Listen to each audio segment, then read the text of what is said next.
Ladies and gentlemen, guess who the fuck is back on air?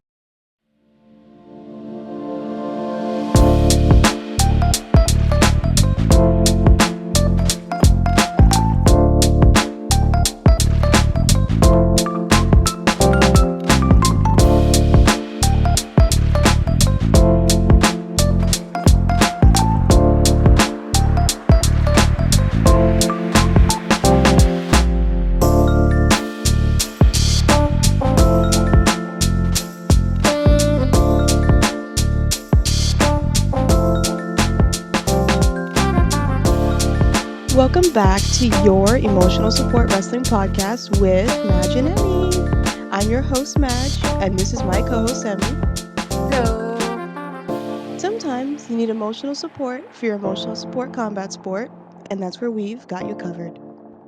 So, hi, Madge. It's been a while. It has. It's been a long while. It how, has been a how are we long doing? while. Right now, I'm doing really good. I'm doing really Good. good. Um, for I want to say it's been 8 or 9 months since we've been on air, since we released an episode.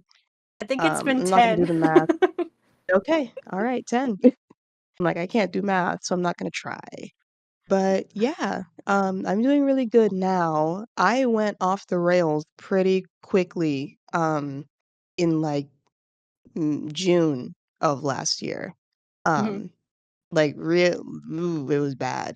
Um, So then originally I left for San Diego for a month and a half in September.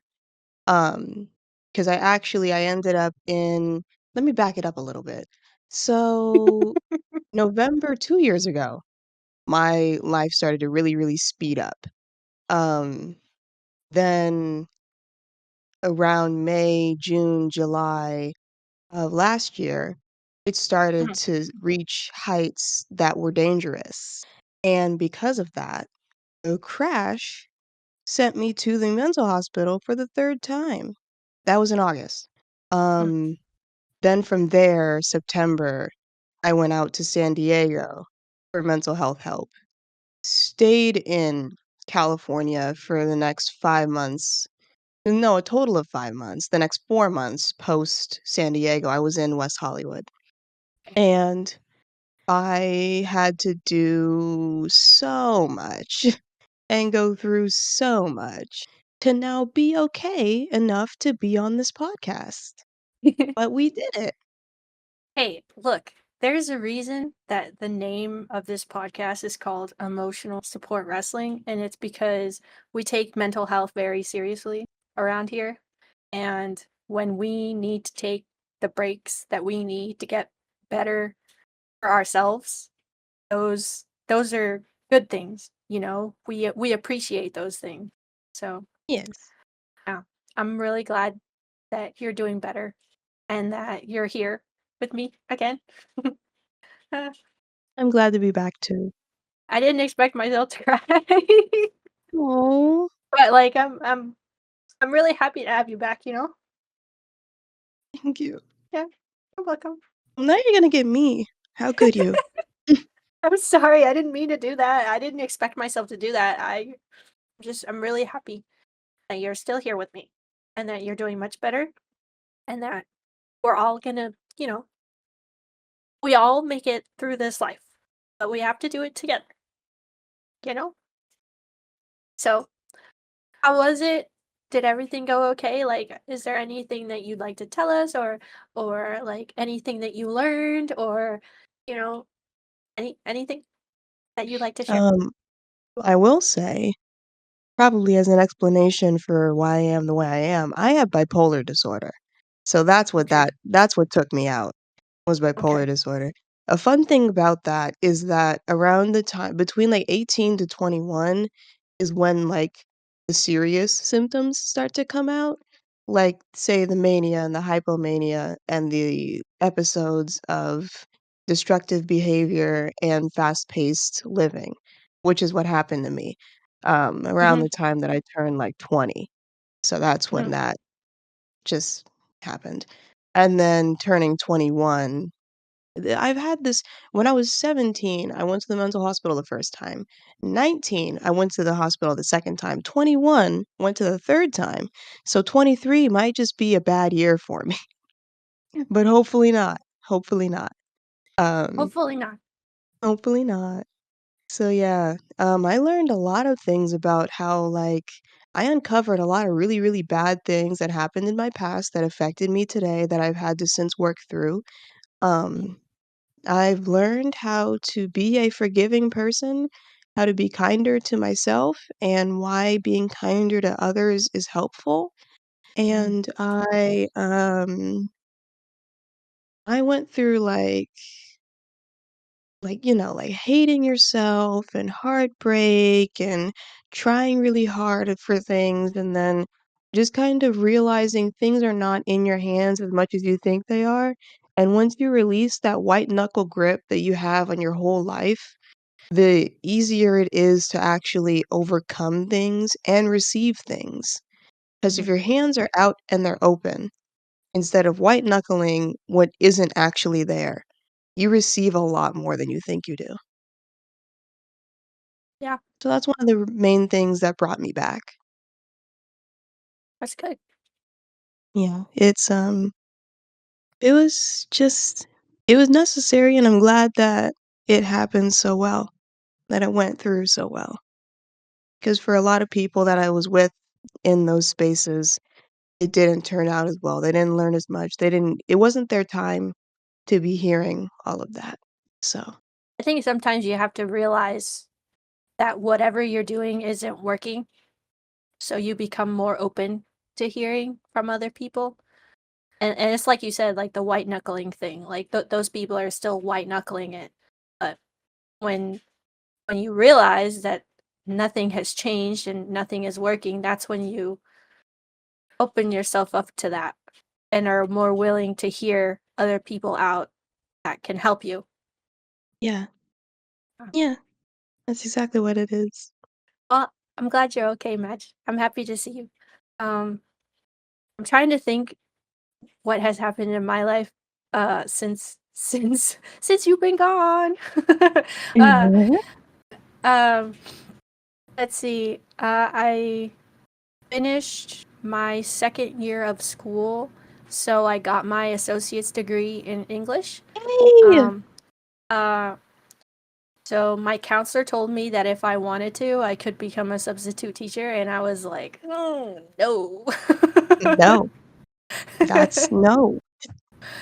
But she was, like giving me options, like different things that she knows Yeah, that can be done with a degree like that. But yeah. I did apply to get into some transfer universities.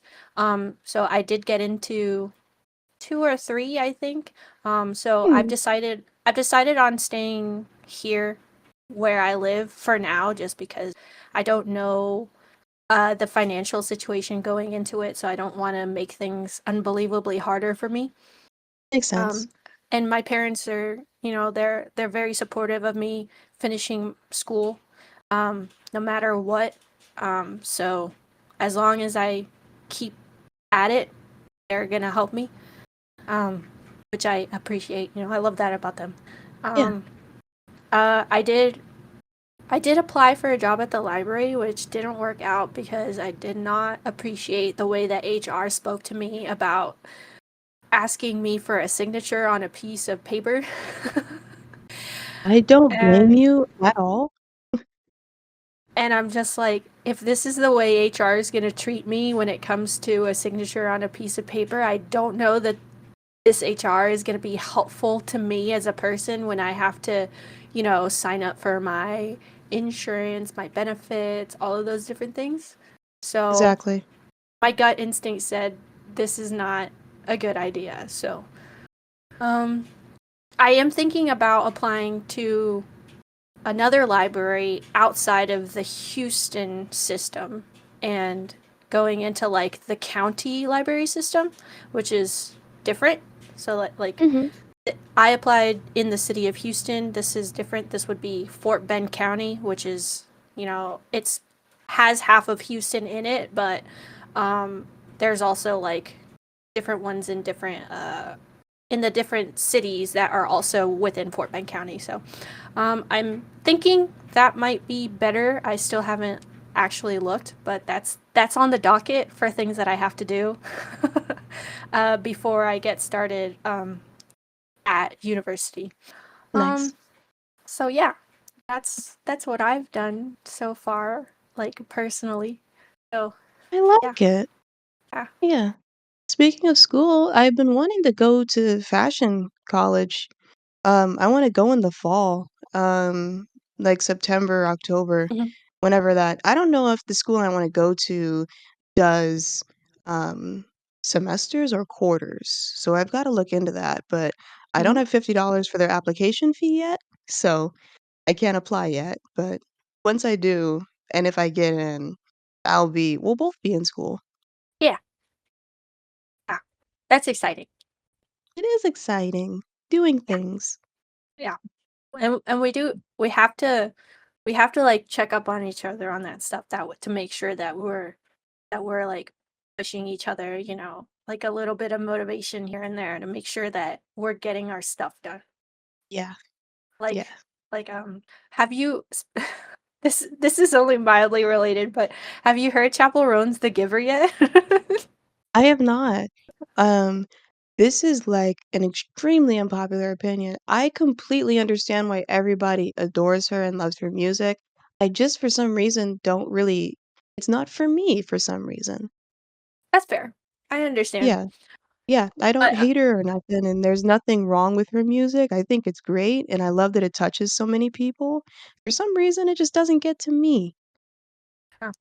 that's kind of how I feel about Sabrina Carpenter. Like I'm not Yeah. really it she doesn't really call to me in any way. But the reason I brought up The Giver is because like I think part of the chorus is like we get the job done. So in my head I'm thinking like me and you, we're gonna get the job done, you know? Sure as shit are. Yeah. Um so yeah, that's where we're at. Oh, also, the Eagles won the Super Bowl, bitch. I can't leave that out. It's been 33 days since they won the Super Bowl in dominating fashion. Mhm, mhm. I was very happy when that happened for you. It was so we had so basically, I was living in a sober living because I went to a treatment center, that was dual diagnosis, like, for people who have mental health issues and for people who have mental health issues plus substance abuse issues. So you Mhm, live in a sober living. So that means no drinking, no drugs, no nothing. So right. we had a few sober livings that they had. They combined all the houses to come to one house for the Super Bowl.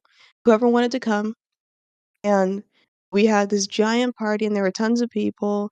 I didn't move from my spot for 4 hours. 4 straight hours. I'm sitting there, I'm watching, we're dominating, but I'm still sweating because 'cause I'm like, "We could still lose." We were ahead 5 touchdowns in the 3rd quarter, and I'm like, "We could still lose." And once they called the time, like, once it hit 0-0, I just broke down just sobbing. It was bad, it was ugly. 'Cause I was That just was ecstatic. that was a full Emmy when Hangman won the title in 2021. Oh, same! That's, like, the only thing I can compare it to. That's the only thing I can compare it to. It's Because like that you was an ugly scene too. Because it's just it pulls out all the stress and all the work that you saw them do and all the doubt and all the everything, and it's just finally just years and years and years of buildup and hard work, and the person and the thing that you identify with and love just finally did the goddamn thing, and Yeah, it's all released at one point in time, so you're sitting there crying for 5 to 10 minutes straight. yeah, absolutely losing it. I feel that for you. I feel it, and Mm, I'm glad that it happened. It's also, like, kind of indicative of, like, everything that you went through also, 'cause, like 'cause, like, it was very, very near towards the end of, your whole stint over there, yeah. in California, so it's like this this was proving to you that good things do happen. Yeah. Sometimes Uh, the good guys win. yeah, exactly. Yeah. You're right. Thank you. You're welcome. Okay.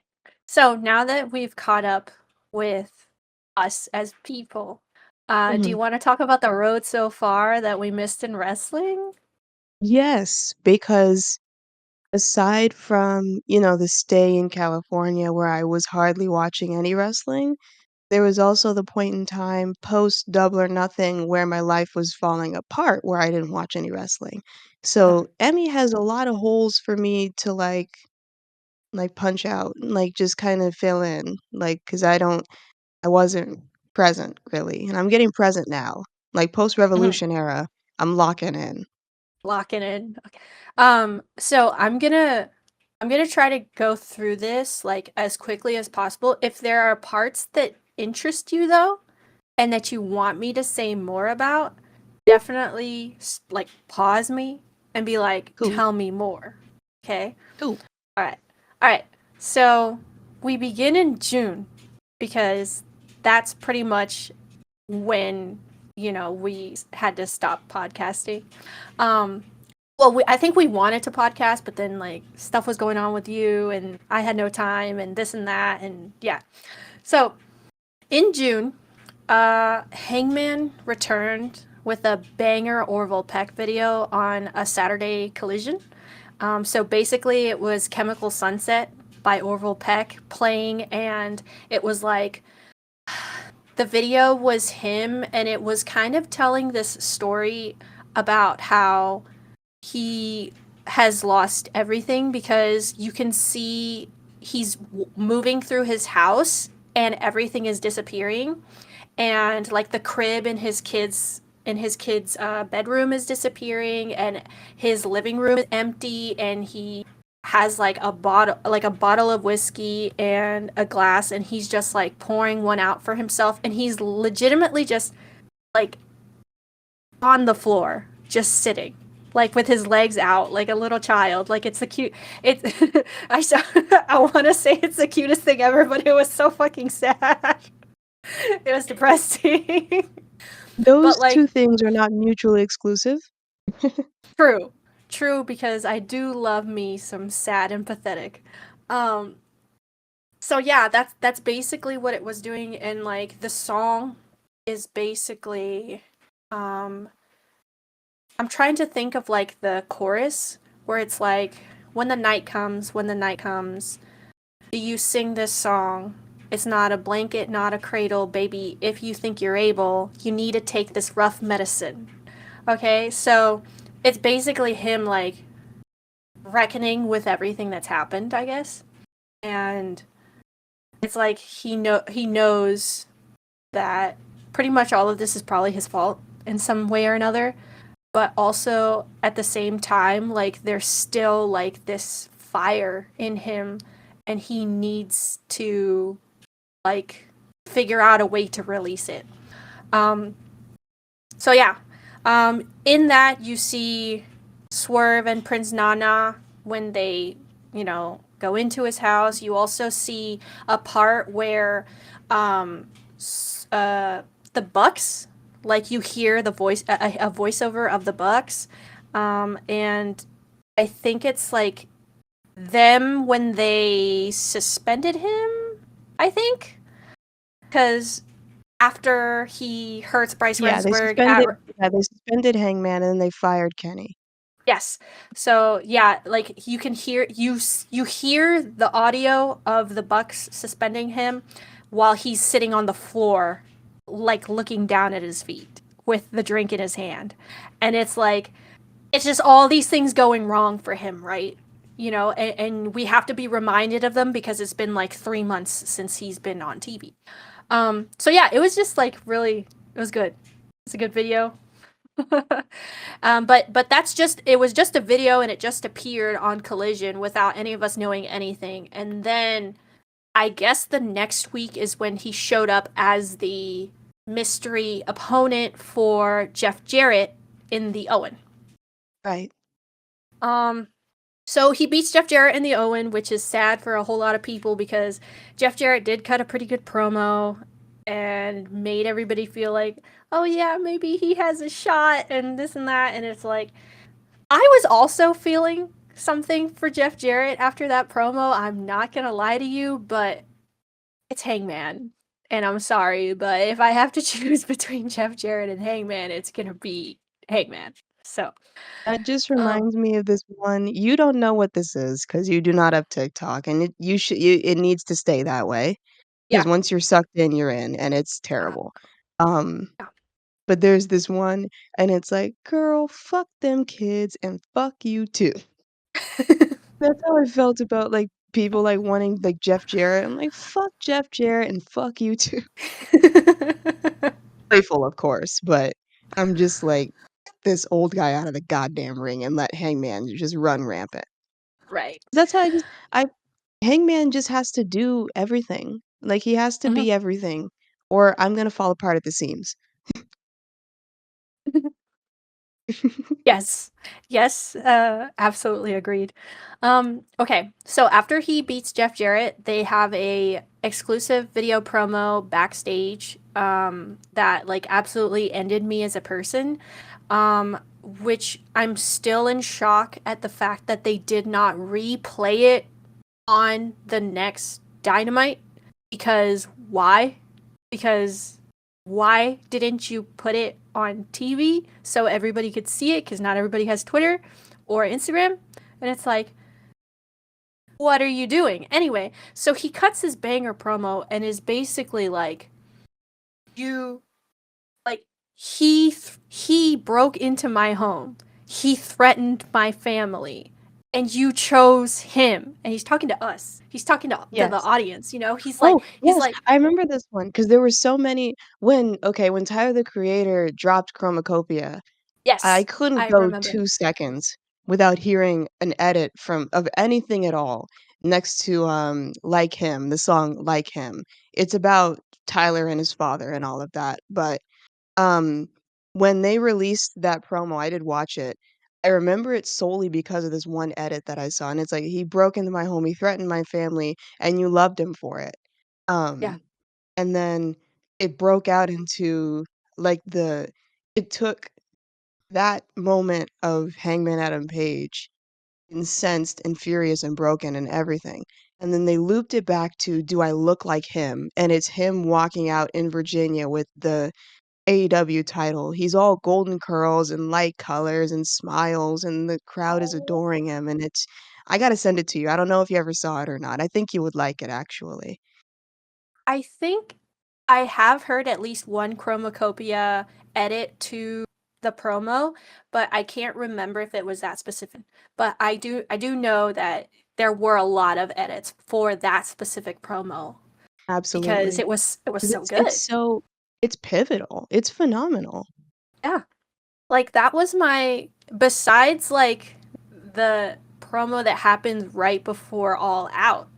That is like my promo of the year for last year because whew, like he just has this way of really like just explaining exactly what he needs to, like showing you exactly his thoughts and feelings so quickly and so powerfully that you're immediately you want to see more and you want to know more, and it's I can't believe that he's not like already like an actor like outside of wrestling because it's like he's Like, he's so he good. would be like forgive me for saying Fed things, but it That's would fine. be like, he would blow John Cena out of the water. Yes. Like, okay, Hangman Adam Page could do, what is it? Hangman Adam Page could do Peacemaker, John Cena could never do Hangman Adam Page, Yes. Yeah. and I stand Probably by so. that. Yeah. Yeah. That's that. I think that would be a fair thing to say. Um. Yeah. So banger promo, and then Yes. his next opponent is Jay White. I do believe also in between this, there's a moment where the Bucks come up to him while he's speaking, or maybe they're speaking and he comes up to them. But basically, Hangman like grabs onto Matt by the lapels of his jacket and he's like pulling it apart. So like you can see a little bit of Matt Jackson titty, which is important, as you know, it's good. Like he Necessary. knows, Good for the yeah, he knows. economy. Yes. He knows what we need. And he basically like gets in Matt's face and he's like, I don't need you. I don't need the elite. Okay, I'm in the Owen. I'm gonna win the Owen. And that's like basically like, do you understand what I'm trying to tell you right now? And Matt's just like, yep, yep. Mm, mm, yep. So like I think that was basically his way of being like, I'm not friends with you guys right now. I got my own shit to worry about. Leave me the hell alone. Yeah. And yeah. So next opponent is Jay White. He beats Jay White in the Owen. Then we get to July. Um, the next opponent, which was the finals of the Owen, is Bryan Danielson. This is the point where, to me, shit hit the fan when it comes to the world title picture, Yeah. because Bryan Danielson beat Hangman Adam Page and became the And you world know title what? Let me contender. and you it was a fucking this is like I can only there is like next to nobody within in like the this is the part about being a sports fan along with being a sports entertainment fan. Why the fuck did I just say sports entertainment? I apologize. Combat sport. Combat sport. Thank you. It was right there. What am I my brain is fried. I apologize, everybody. I've been out of the game. Um, it's like that was such an easy layup to do Hangman versus Swerve 4 at All In. An easy layup. Would it have been 4 or 5? Yes, it's four. It would have been four, Okay. yes. Yeah. It would Yeah, have been 4. you were looking at me doing the count, which is why you paused, but you were very confident and you should have stuck with your answer. I was the one who was completely my bad. 'Cause I no, 'cause I was like, I know I was there for 2 of them, but I can't quite remember if we had one in between or not. Yeah, so it was Wrestle Dream, it was Full Gear, it was a TV match Yeah, for, Dynamite, my Dynamite, Arizona Dynamite. yes. So that's three. And then the three-way with Samoa Joe, which doesn't count, and then four would be all. Well, we'll get there.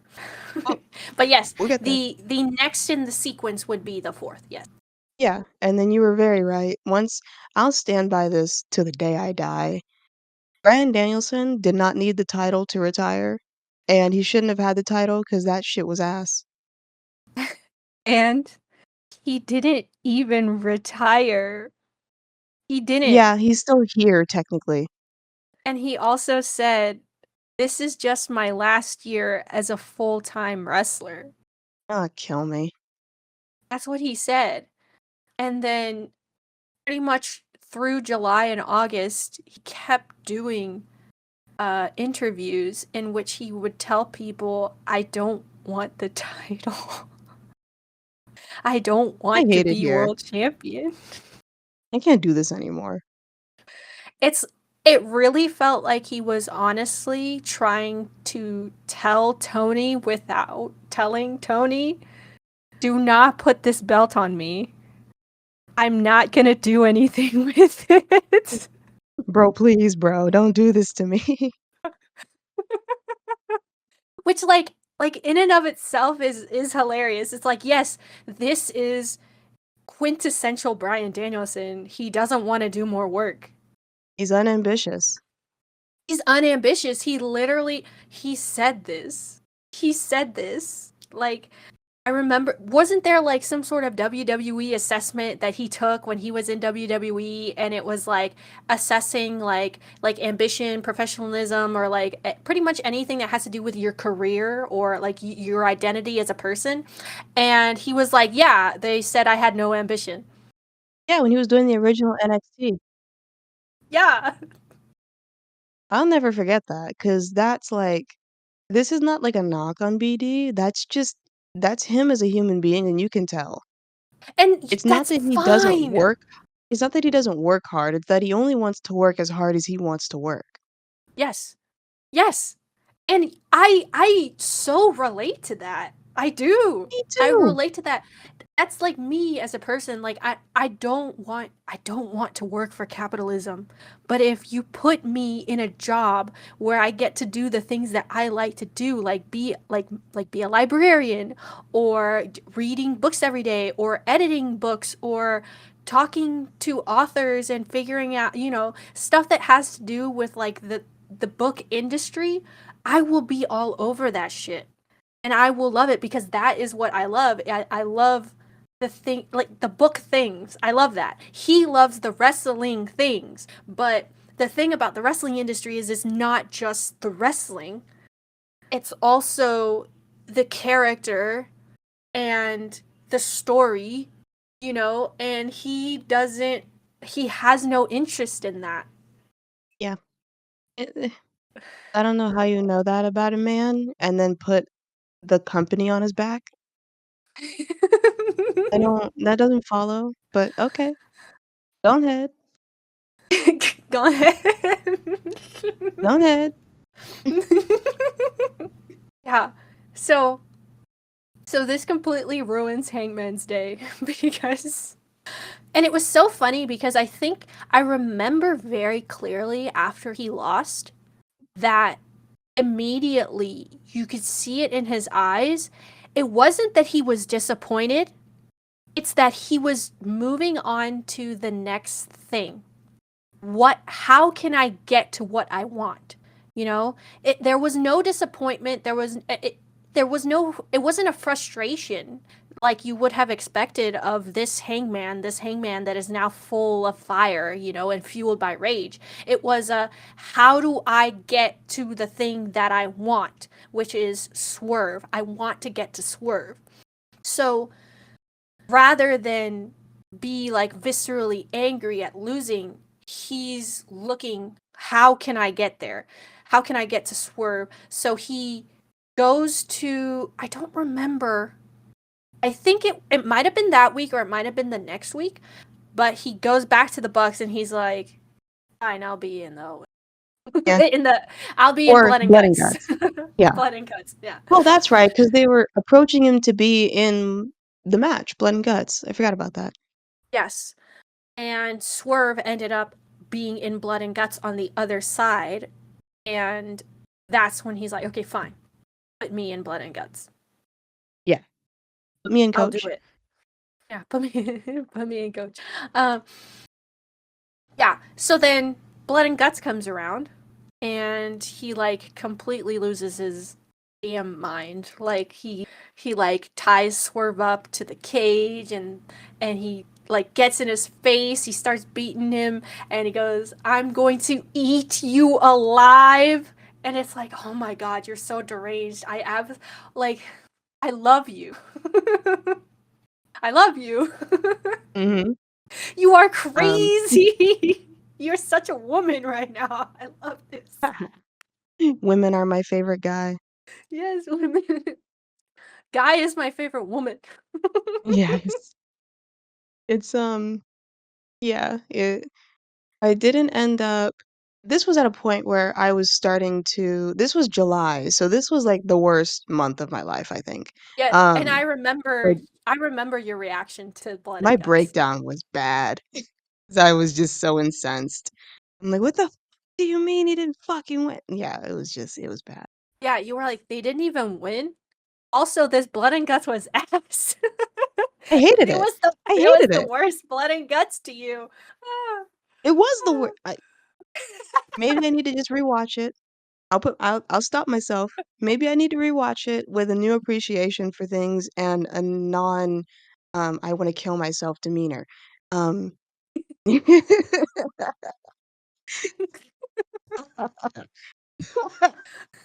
uh, yeah, I'll I'm dead. rewatch it at some point 'cause, it's probably not that bad. I was just in a terrible place and I wanted a specific thing. Um, Well, well, you see, here's the thing. So Hangman shows up, right? And he starts beating on Swerve. But then at some point during a commercial picture-in-picture, he takes him, he drags Swerve down the ramp, and then they fall into a pit, which is basically just like, it was a crate. Okay, it was a crate. But they fall Okay. into the pits of hell. Okay? Because he drags Swerve down with him. Okay, he jumps and he drags Swerve down with him into hell. That's what happens. And that's it. No more. No more. And then it's just the Acclaimed and the Bucks and Jack Perry and Darby. And then, Darby tries to like kill Jack Perry. Yeah, that And sounds about right.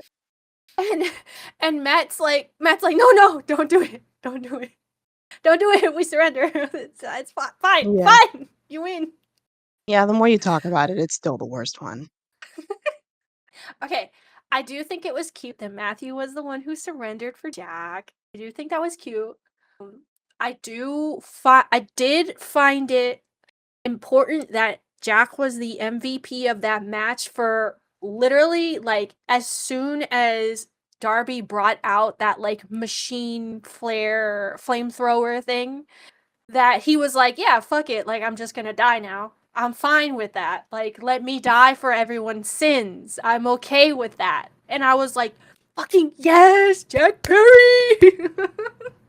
It's like it obviously less cool, but when Eddie came down the ramp, Double or Nothing 2022, Yeah.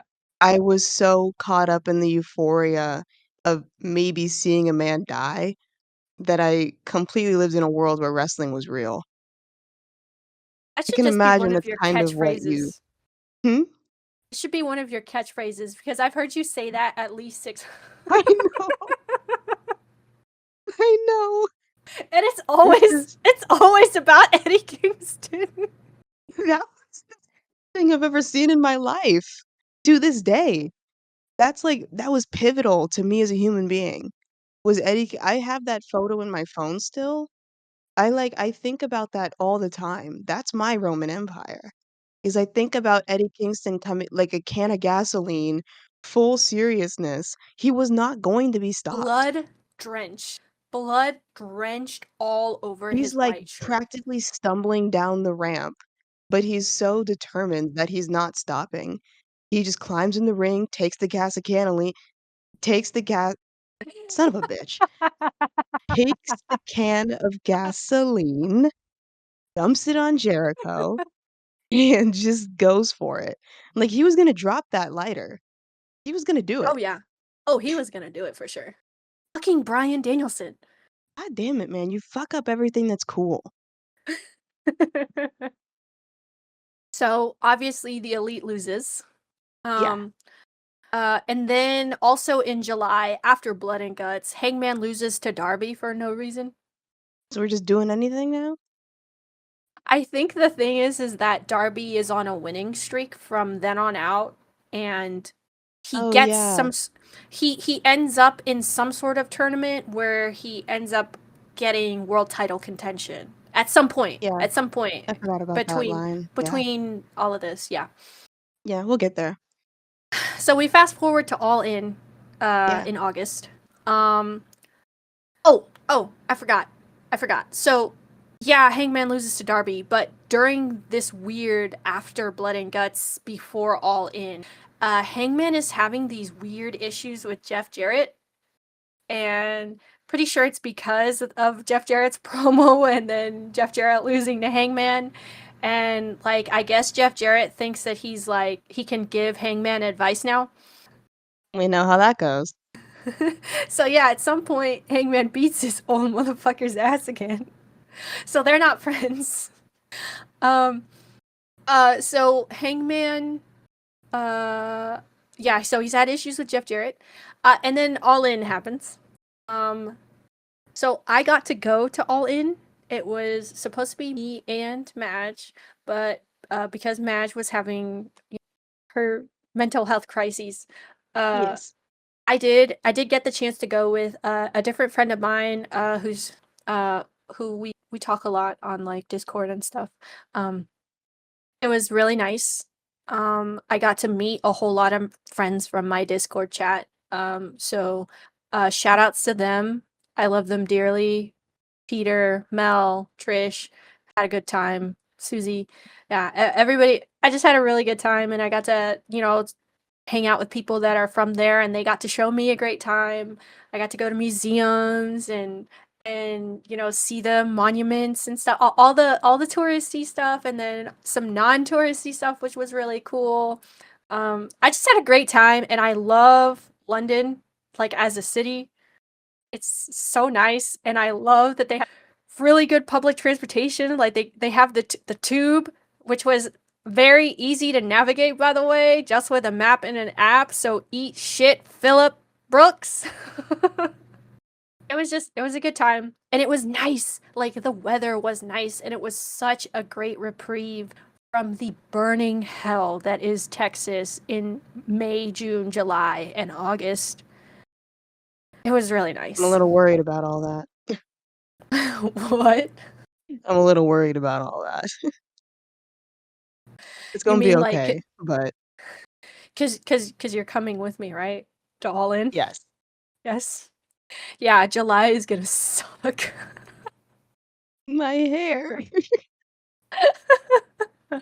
Well, okay, wait. Dallas isn't as humid as Houston is, Oh, so it thank should be God. fine. It should be fine. It should be fine because it's further up north, so it won't be that much of an issue, I think. I think. Okay. Well, hopefully. Yes. But London, 10 out of 10, would go there again. It's like a fantasy land. Like they have cute little neighborhoods and yeah, I just it was really nice and I would oh my God, I love the rain. So I have no problems with like just and it was funny because it was like rain one day, sunny the next day, but still cool. And then rain one day and then sunny the next day. So it was perfect. It's perfect. So good. But anyway, so back to the wrestling. Yes. Um Hangman is in the Casino Gauntlet for number 1 contendership contract. Um this is when Ricochet debuts, which was awesome for me to be there and get to see Ricochet because I love him. Hangman lost, and I'm pretty sure it was because of Jeff Jarrett, if I remember correctly. Like Jeff Jarrett comes out, his wife comes out, Karen Jarrett, and somebody hits Hangman with a guitar. So that's yeah, there's a limited amount of suspects for that. Yeah. Um yes. So yeah, Hangman doesn't get to win that match, which made me very sad. But Christian won. So Christian has pretty much a like money in the bank level championship contract um for the rest of the year. Um Hangman does end up running out during the world title match for Swerve versus Bryan. He tries to fuck with Swerve, but ultimately he really achieves nothing. Bryan doesn't end up capitalizing on the distraction, but Swerve still loses like maybe 2 minutes later, I want to say. All of this was a dumb, stupid, idiot move. I was cheering for Swerve the entire time, and the Brits next to me were really upset about it. Because everybody, every person in there was cheering for Bryan Danielson. And at the end of it, after Bryan won, this guy goes, "Ha!" to my face. And it was funny because I just looked at him and I was like, "That was a really good match." And he goes, "Yeah, it was." And that's it. Because it was a good match. I'm not gonna deny that it wasn't a good match. It was a great match. You're a hater, not a But liar. yeah, exactly. I'm not I'm not trying to take anything from Bryan Danielson's ability to put on a great match. He's a great match haver. I won't Autism be disagree. damned, that boy can wrestle.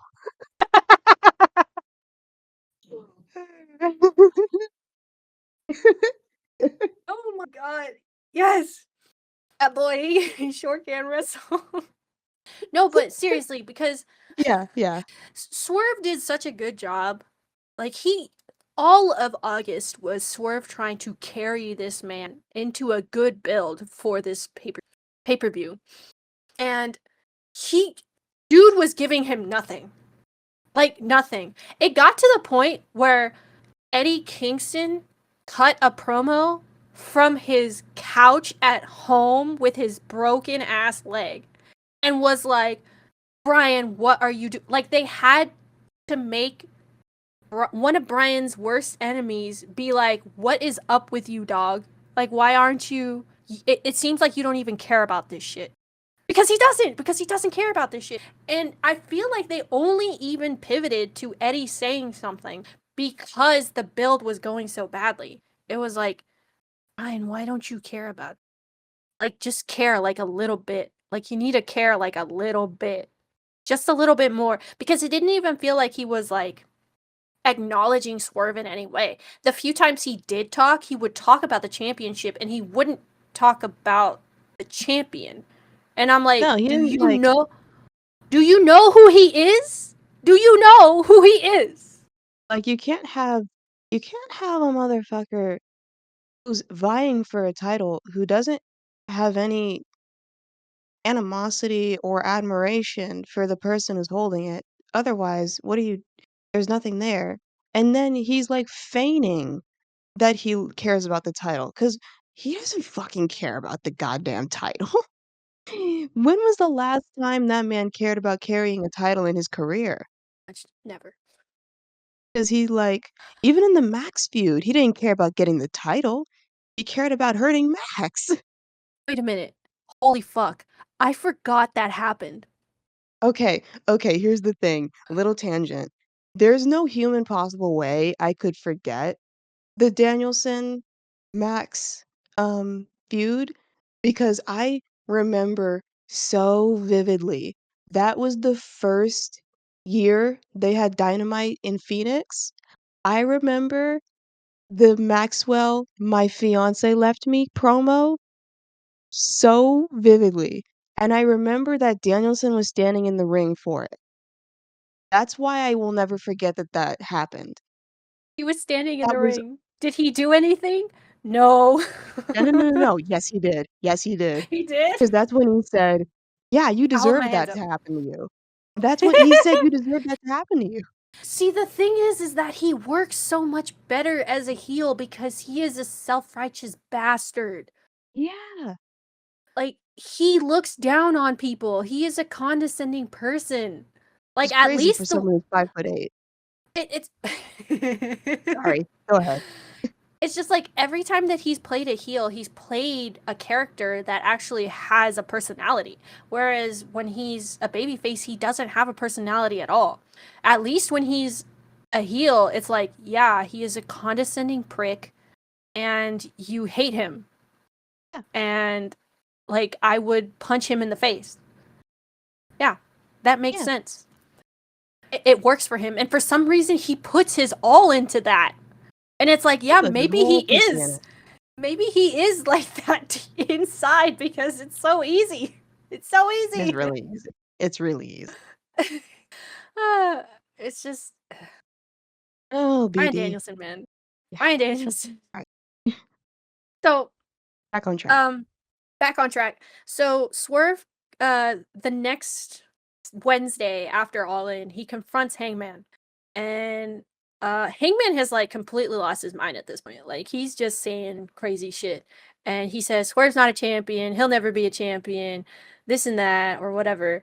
And Swerve's like, whatever, man. Like we're gonna end this. So, lights out, steel cage. And like Hangman's face was a bit odd here because he was like he looked a bit confused, like a little like he wasn't sure. I think I think what happened here, and I missed it when I wrote stuff down about what happened in the segment. Swerve mentioned Hangman's family. This is when we finally learn in kayfabe that Hangman's wife had another baby. Because Swerve brings it up and he's like, after Revolution, I was so mad and this and that. And I went and I did something. I went and I followed you. And I followed you home and I watched your house. And I saw you bringing your 9-month, like, like, like, what the fuck is the word here? Newborn? No, he said, Infant? I saw you bringing your wife was 9 months pregnant Ah, down the okay. stairs, down the stairs to get ready to go to the hospital. And everybody just like went like, oh my god, we had another baby, you know? And Didn't we all think so?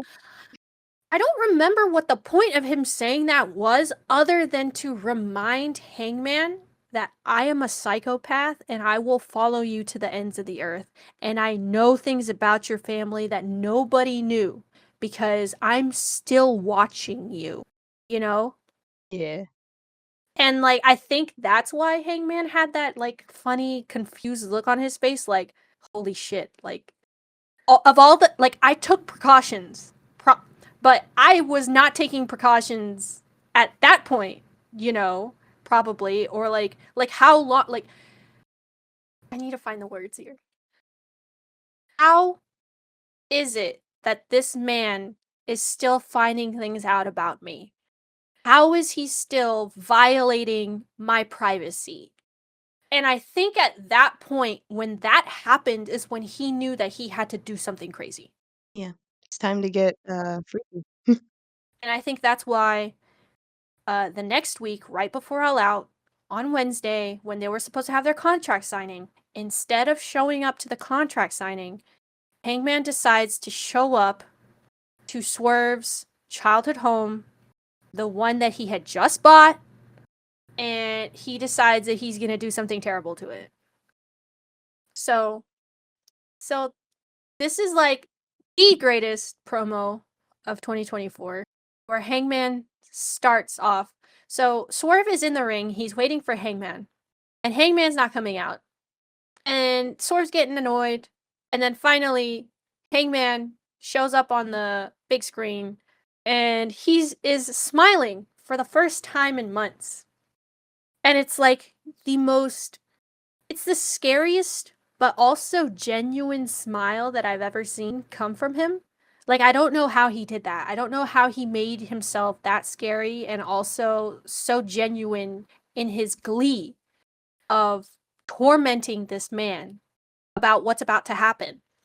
And he just goes, "Whose house?" And he walks in and he starts talking to Swerve. And he starts telling him, like, talking to him about this house. And he's like, "Oh yeah, like, this is probably where your father sat down at his chair and ignored you for half of your life." And he's like, "Oh, look at these low ceilings." And just getting into this man's head, just like, I feel like what he wanted to do here is the same thing that Swerve did to him, right? Obviously, like, he's trying to get back at him. He's trying to show Swerve that he doesn't have a one up on him, that everything he can do, Hangman can do better, and it can hurt more.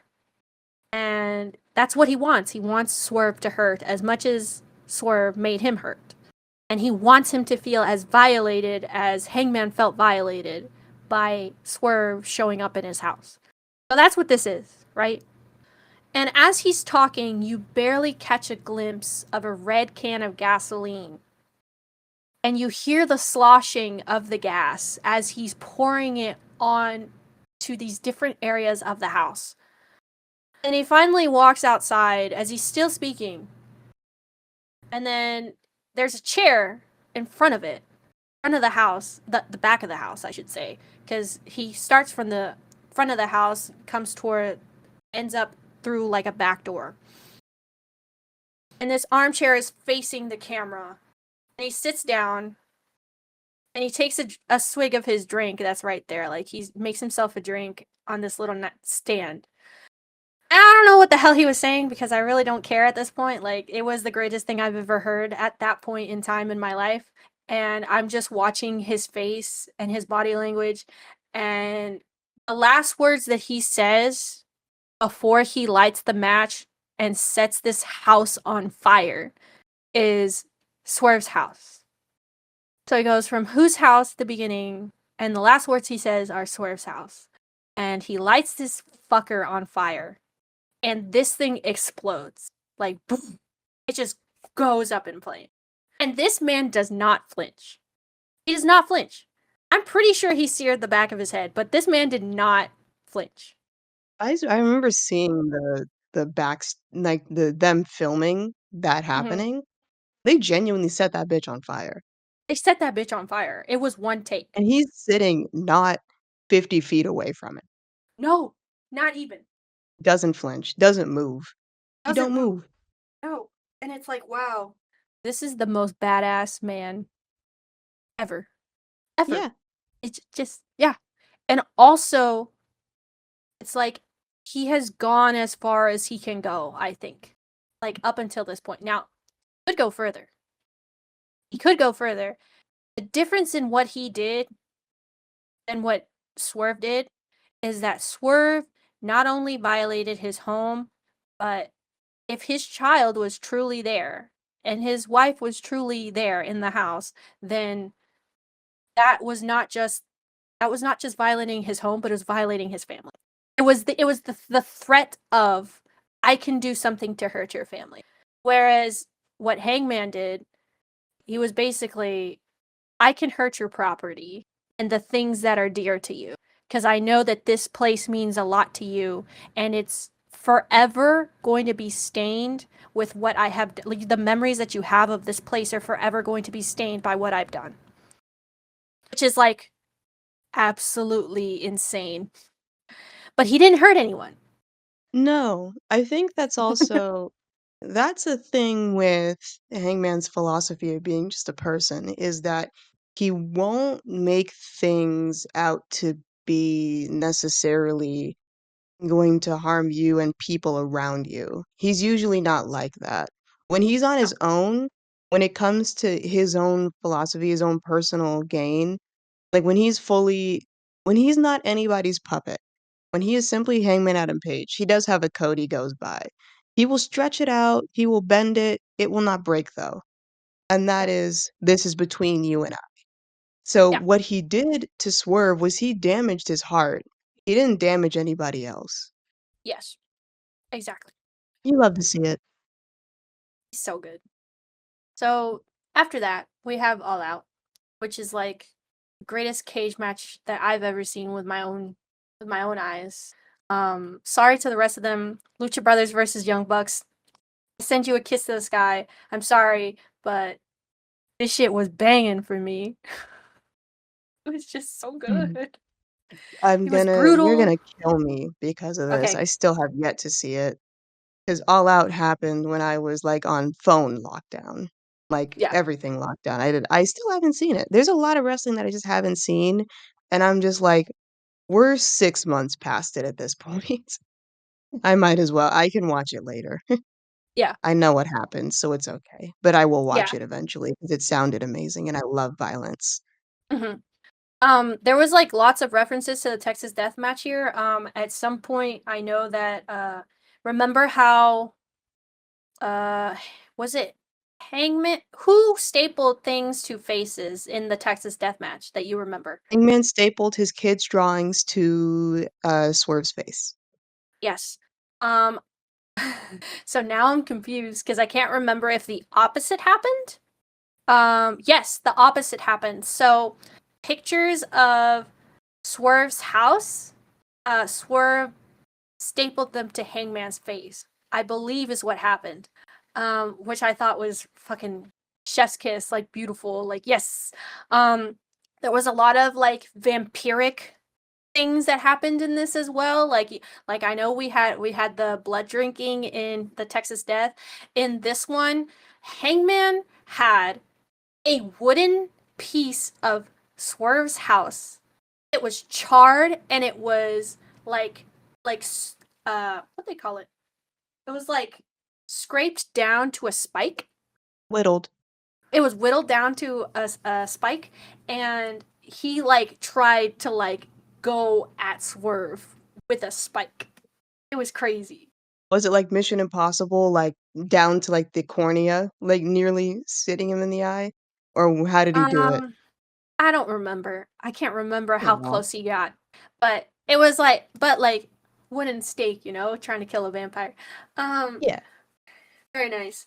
I made my mom watch All Out with me, and boy, she hated it. Like, look, every time that people do brutal things on AEW television, you have at least 2 or 3 mainstream male podcasters say some crazy shit about how, oh, that was too much and this and that, and think of the women. And like, my mom is the prime example of who they're talking about, but the thing is that she doesn't watch wrestling on a daily basis, and that's not something that she's ever been attracted to watch. Okay, she doesn't watch wrestling, so it doesn't matter what she thinks.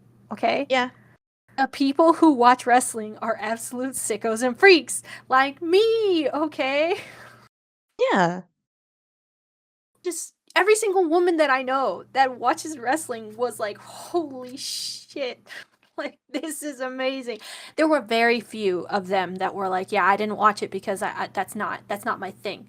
But like, they can also agree that's not my thing and I'm not going to watch it. They're not going to sit there and bitch about the fact that they didn't watch it, you know? They just didn't care. But men have to be like, oh, think of the women, it was so bad and this and that. And it's like, just say that you're talking about yourself. Just say that you're a pussy, that you're a fucking snowflake. Okay, just say that you're squeamish and just leave women out of it. Okay, we love this shit, leave us alone. I know 2 women who don't watch AEW because it's too much for them. Like, the spots are way too much. Like, they saw one Darby Allin spot and they're like, "I hate this." But they're WWE fans, so they're automatically, like, McDonald's play place type of people instead of Six Flags. So, Right. Yeah, exactly. It's just I just wish that sometimes when men say things that they would stop saying them as fact and just start saying it as opinion. Okay? It's your opinion and you were squeamish about it. Okay? Just say I didn't like it because it made me feel weird. Just say that. You can just say that. That's okay. It's okay to say that. When I first watched this was my first death match of all time, like my first hardcore match, really, that I watched on TV was Hang not Hangman Kenny versus Mox at Full Gear, 2019. Okay, I remember Vaughn was there. She was there live in Chicago. I was at home. Okay, I was watching this and with my husband, and I was like, "This is too much for me. This is crazy." But I was not. I could not look away. I was like, "Oh my god! Oh my!" I was getting nauseous. Like I got physically nauseous as I was watching, and I was like, "I don't know. I think death matches might be too much for me. That made me uncomfortable. I don't like it." But I didn't say that it wasn't good. It was a great match. Fast forward to like the next time I got to see something like that, which was what? 2020 probably? Like Revolution? Was it Revolution or it might have been, was it the Exploding Ring? was it? So that was 2021? Or it might have been, no, no, no, yeah, that was 2021. No. There was definitely some 2020 No, no, deathmatch shit that there happened. was. I can't remember what it was. It had to It involve was Moxie, though. I think actually it might have been Cody and Brody Lee. Oh, yeah. Oh, yeah, where they killed Cody and he came back with black hair. It was weird. Yeah. Yeah, so by the time I watched that one, I was fine with it. Like nothing ever scared me again. Like if anything, I want them to go further.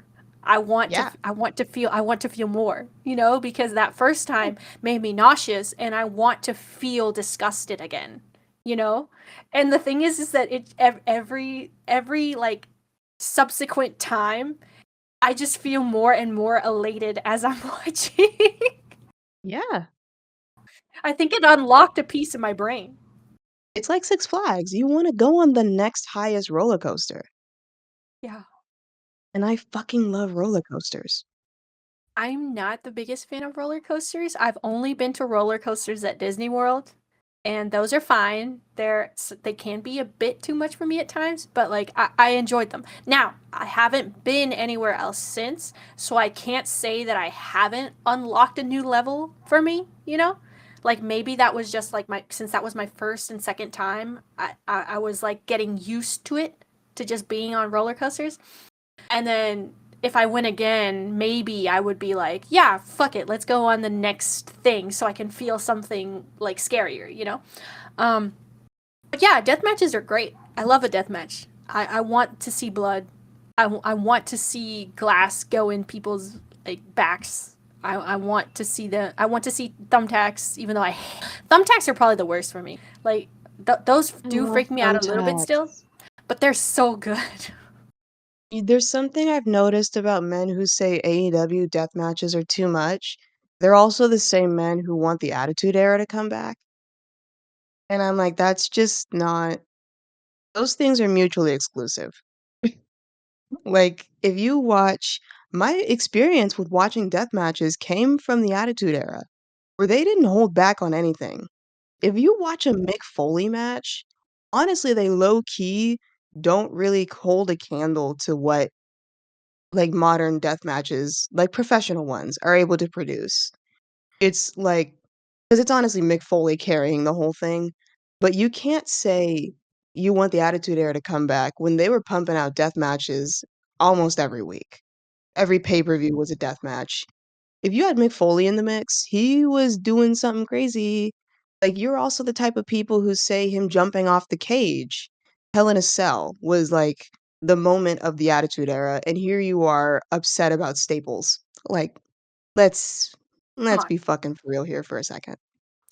The I think the most squeamish I got in this match was probably the cinder block when Hangman drops Swerve on the cinder block, and that shit is fucking crazy.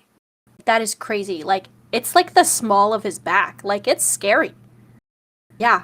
Like it is terrifying. And at that point, I think is when my mom was like, "Okay, I don't want to watch any more of this," and I was like, "No, you have to stay. Sit down. Do not leave." We're in this. So, do you want me to spoil the end of the match for you or no? You can go yeah. Okay, so the end of the match is basically Hangman has like tried everything, and Swerve is like not giving him anything, right? And I believe one of the things that Hangman had also said when the last time he saw Swerve before this, he told him that he was gonna have to beg him for mercy. He said he wanted him on his knees begging for mercy, is what Swerve was gonna do. And Swerve would not. And Hangman could not get him to beg for mercy. So Hangman pulls pulls a this huge ass needle. It has I don't know what in it. I don't know what it has. I think shoot it probably had something that would help numb the pain or whatever was going to happen next. But he sticks this needle through Swerve's like cheek, like almost through his cheek. It didn't go through his cheek, but like it looked like it was going to go through his and everybody was like, "Ew, like gross." And then after he puts this needle in Swerve's mouth, he takes a chair and he fucking hits him on the head with it. And that's it. Nice. No, it was crazy because because everybody was like, "Whoa, wow, holy fuck, what did he just do?" And It's like like, I love that about wrestling fans is you can literally watch any type of spot, anything else. When it's a straight up unprotected headshot, that's when shit is serious. Yeah.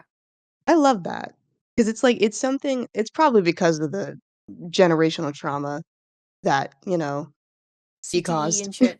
because of, unprotected hair shots, but Yeah. headshots. Um, but yeah. 10 unprotected chair shots that Kane took on the head. Yeah. so, so the match is over. Hangman wins. Hangman starts to leave.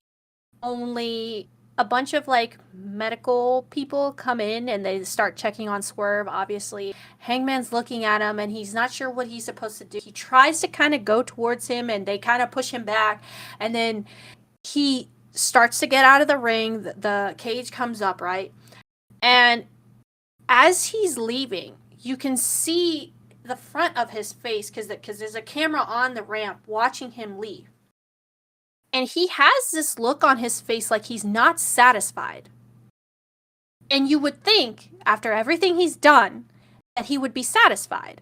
But see, Swerve never surrendered. He never begged for mercy. He didn't do any of the things that Hangman said that he was going to make him do. So he starts to move back, like he's going back to the ring. And as he starts to go back to the ring, a woman screams in the audience, like shrieks of terror. And when he hears that, he stops because that woman screamed and everybody else went, "Whoa, like, what are you doing? Hangman, what are you doing?" Right? And he stops and he gives this look like he doesn't know what to do, like he's not sure what's going on. And his lip quivers like he's about to cry. And then he just just erupts in this like roar, like a scream of anguish, he's just like he's you're not even sure what it is. You're not sure if it's sorrow, you're not sure if it's regret, you're not sure if it's him just trying to like let out this monster that he thinks is now in like he has become, that's inside of him. And like that's how the pay-per-view ends, is like with his screams or his yells or whatever. I don't know what word to use. But we get to see fan footage because everybody posts on Twitter that after that happens, after the everything cuts off, he walks through the heel tunnel. And it's like, oh, he's accepted his fate. He has become who he is now. And it's just like, man, I love this show. I I love love this this shit. company. I This is the love that shit that I band. love. Life is so good because Hangman Adam Page is wrestling, and I get to live through that. I'm just like, this is the game that I fucking love. This right here, man. Hangman Page, man. I love this dude. He does it all for love of the game. For the love of the game. Now here's the thing. Amazing. Mhm, Before the lights out match happens, mhm. we have Bryan Danielson versus Jack Perry. Now this match, I won't lie to you, it was kind of mid. I was kind of upset about it. And at the end of the match, when Bryan wins, Mox and the BCC come out. And they pick him up and they give him a hug or whatever. And when Mox turns away from Bryan, Claudio turns towards Bryan and socks him in the fucking jaw with an uppercut. Nice. And you see Bryan, he has this look on his face like cannot believe what has just happened to him. He's like, what? And then Mox pulls out a plastic bag, and I can't remember if he puts it over Bryan's head or if Yuta puts it over Bryan's head. No, Mox puts it over Bryan's head, and Yuta is absolutely like, what the fuck is happening? Because Pac grabs Yuta. Pac grabs Yuta and like doesn't let him go and like holds him as Mox is doing all this shit to Daniels. and Daniel and like he's like in this plastic bag. Like this shit is crazy. And like the thing about it is I remember even as it was happening, I was like, "Oh, this is good. This is good. This means that Brian's not going to hold the championship for long." Yes, you know. And I'm thinking, you know, that this could be good. Yeah. But then Little did we know. but then it's not good. It's not good. Anyway, so um Hangman, he continues to have problems with Jeff Jarrett. So they have a lumberjack strap match on Grand Slam Rampage. All the lumberjacks they had straps, so like little like belt straps, so that they could hit the wrestlers if they left the ring. That's what they meant by lumberjack strap match. Now a lot of Mhm. people were confused. A lot of people were confused. They were like, I thought they were. I thought the wrestlers were supposed to have straps, and it's like no, the lumberjacks have straps. They're on the outside. If they try to leave, and they can hit them. Um, Dark Order was there. They were lumberjacks, and they were very equal opportunity. Hangman and Jarrett haters. They did beat they beat Hangman's ass pretty good. I won't lie, and I considered that retribution for his bullshit.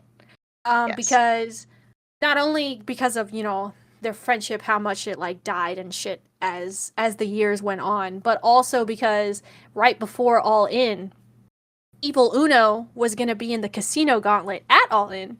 Like he was talking to Renee about it, and then Hangman was like, "Hey, you're supposed to be in the match, right?" And he's like, "Oh yeah," and he fucking hits him with a chair.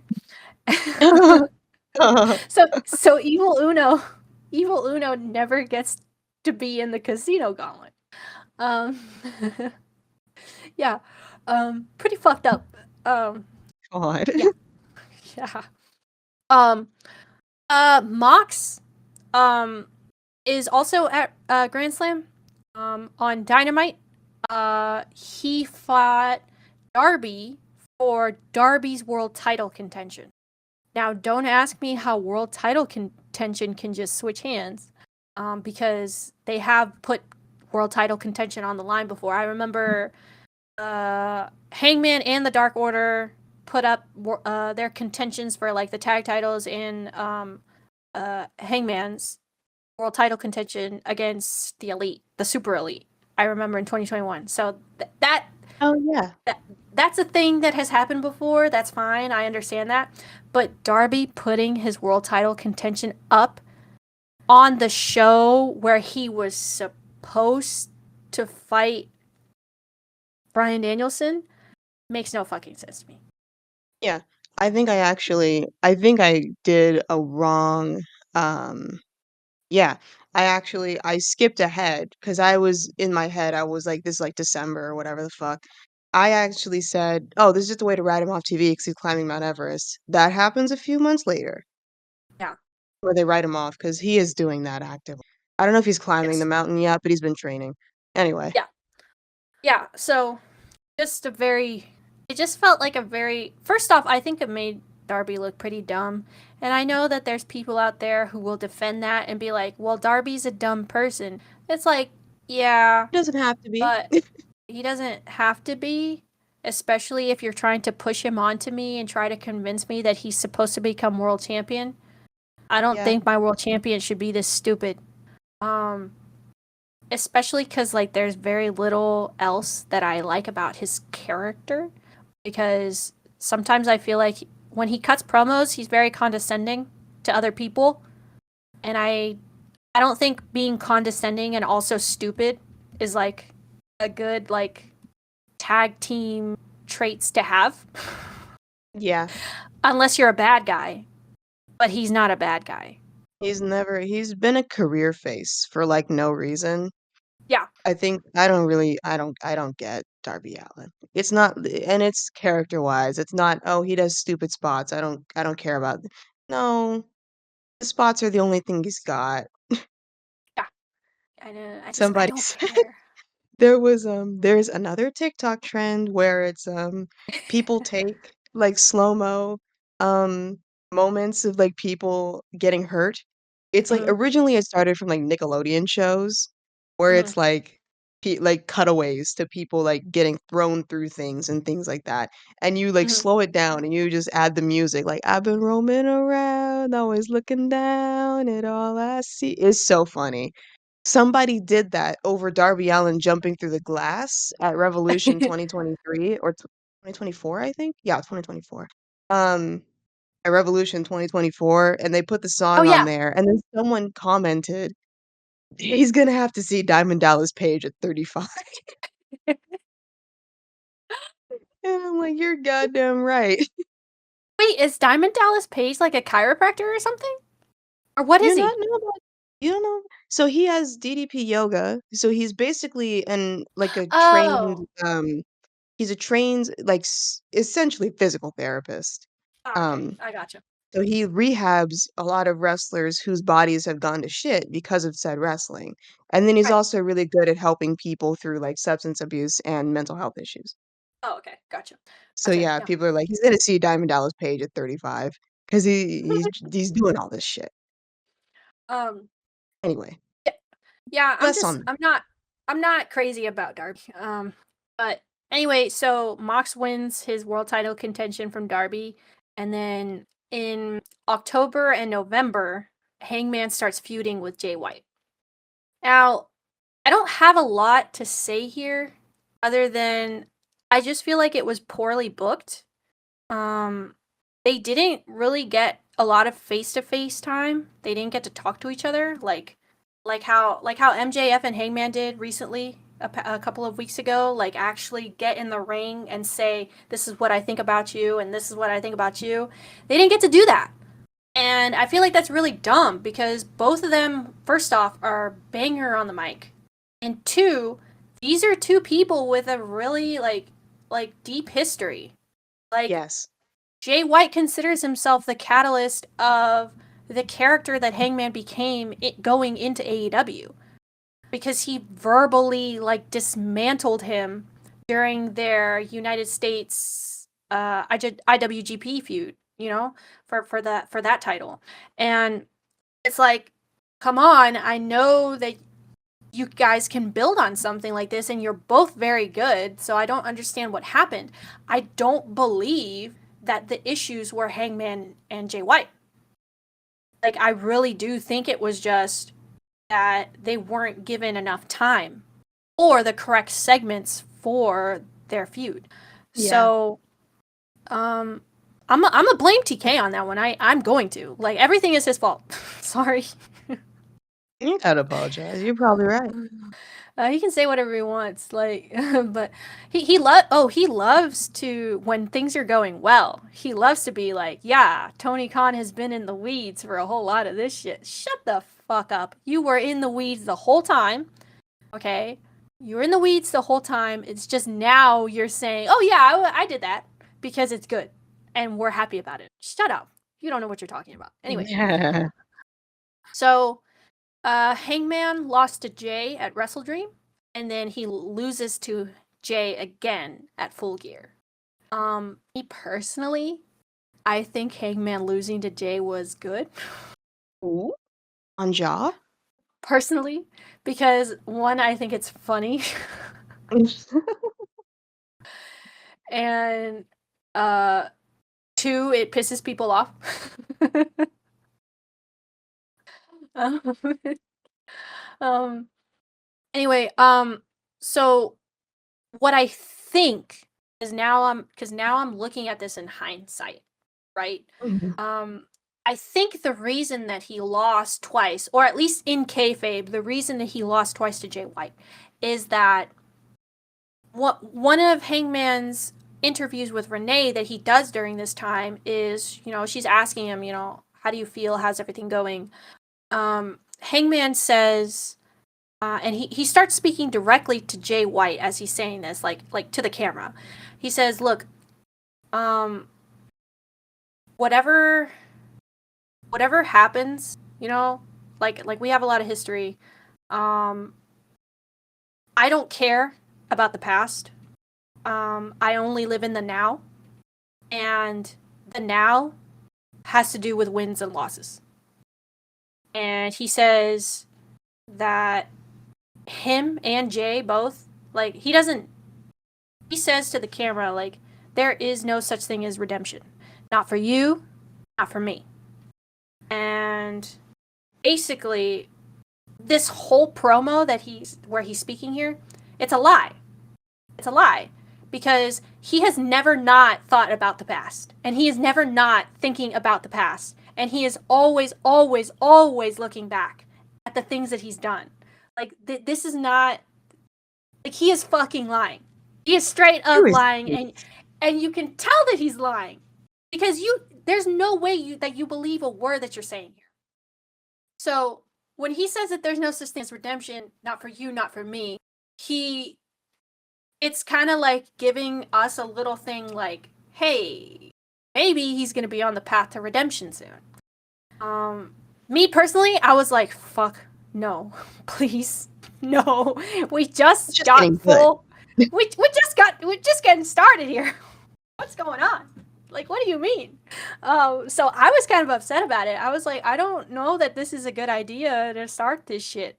But whatever, okay. Um, then, so he lost to Jay twice. Mox beats Orange Cassidy at Full Gear, which is the worst fucking timeline for me. Like, that shit fucking sucks.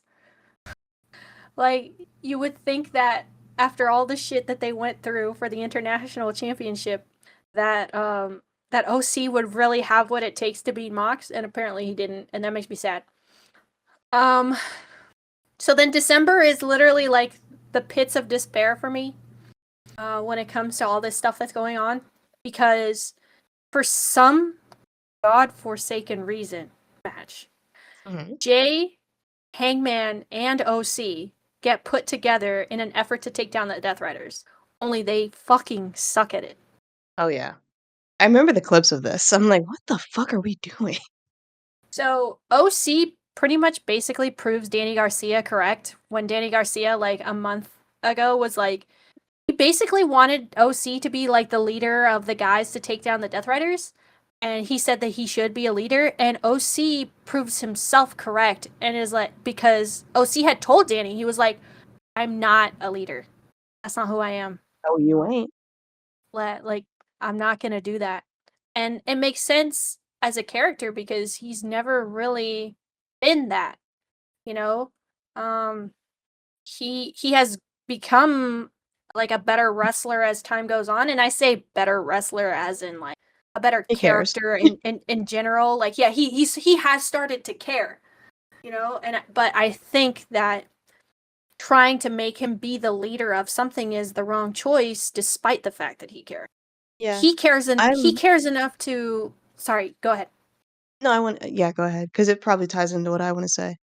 I feel like OC cares enough to want to be a hero or a martyr, but I don't think heroes and martyrs actually get to lead. No. And I'm really, really glad that they proved he's not, like first of all, I'm glad he wasn't a leader and Hangman and Jay fell in line or something like that. Thank God they didn't go that route. It didn't really And thank God end it up didn't go being that into way at all. faction route. Hmm? Yeah, it never really ended up being that way at all. I Yeah, think they thank had God. like one good week. They had one good week, and then that was it. And Yeah, it like just evolved. Yeah. yeah. So I'm glad, and it stayed faithful to the originality of the Orange Cassidy, character, which is it doesn't really matter and I don't care. Because people who even when they've grown into having situations where they do care, situations where they want things for themselves, where they want things for other people, those still aren't the people who at their core lead other people. So I'm glad they stayed true to that and they didn't just make him something entirely different. Mhm. 'Cause that would be disrespectful to the 2019 character that they introduced on Dynamite. Mhm. Yeah. Um. So yeah, Jay and Hangman pretty much stay bickering the whole time. Uh, Yeah. they have like one good week, like right before World's End, I think. But even then, like, it never really felt like they showed us anything worth looking at and being like, oh yeah, they can be a good team to take down Mox. Because at the end of the day, it became a 4-way. It didn't become 3 against 1. Like, at the end of the day, it should have always been for selfish reasons, and they should have just wrestled a match. You know, they should have just wrestled a match, whether it was against Mox, against each other. Like, they should have just wrestled. And personally, I found it really effing weird that Hangman had no mic time throughout December. None. Like, no mic Yeah. time. Like, he was literally mute. He was muzzled this entire build to World's End. He was muzzled like a dog. Yeah, there's that weird stretch of, like, losing to Jay and all them where it just, like, they're really hot and cold with how to handle Hangy, and it's weird. They are. Yes, they are. Because Yeah. the moment that I saw that he was getting put into the main event, I was like, first off, why? Because he lost to Jay twice. Yeah. Second of all, you're just doing this because this is pretty much a parallel to what happened with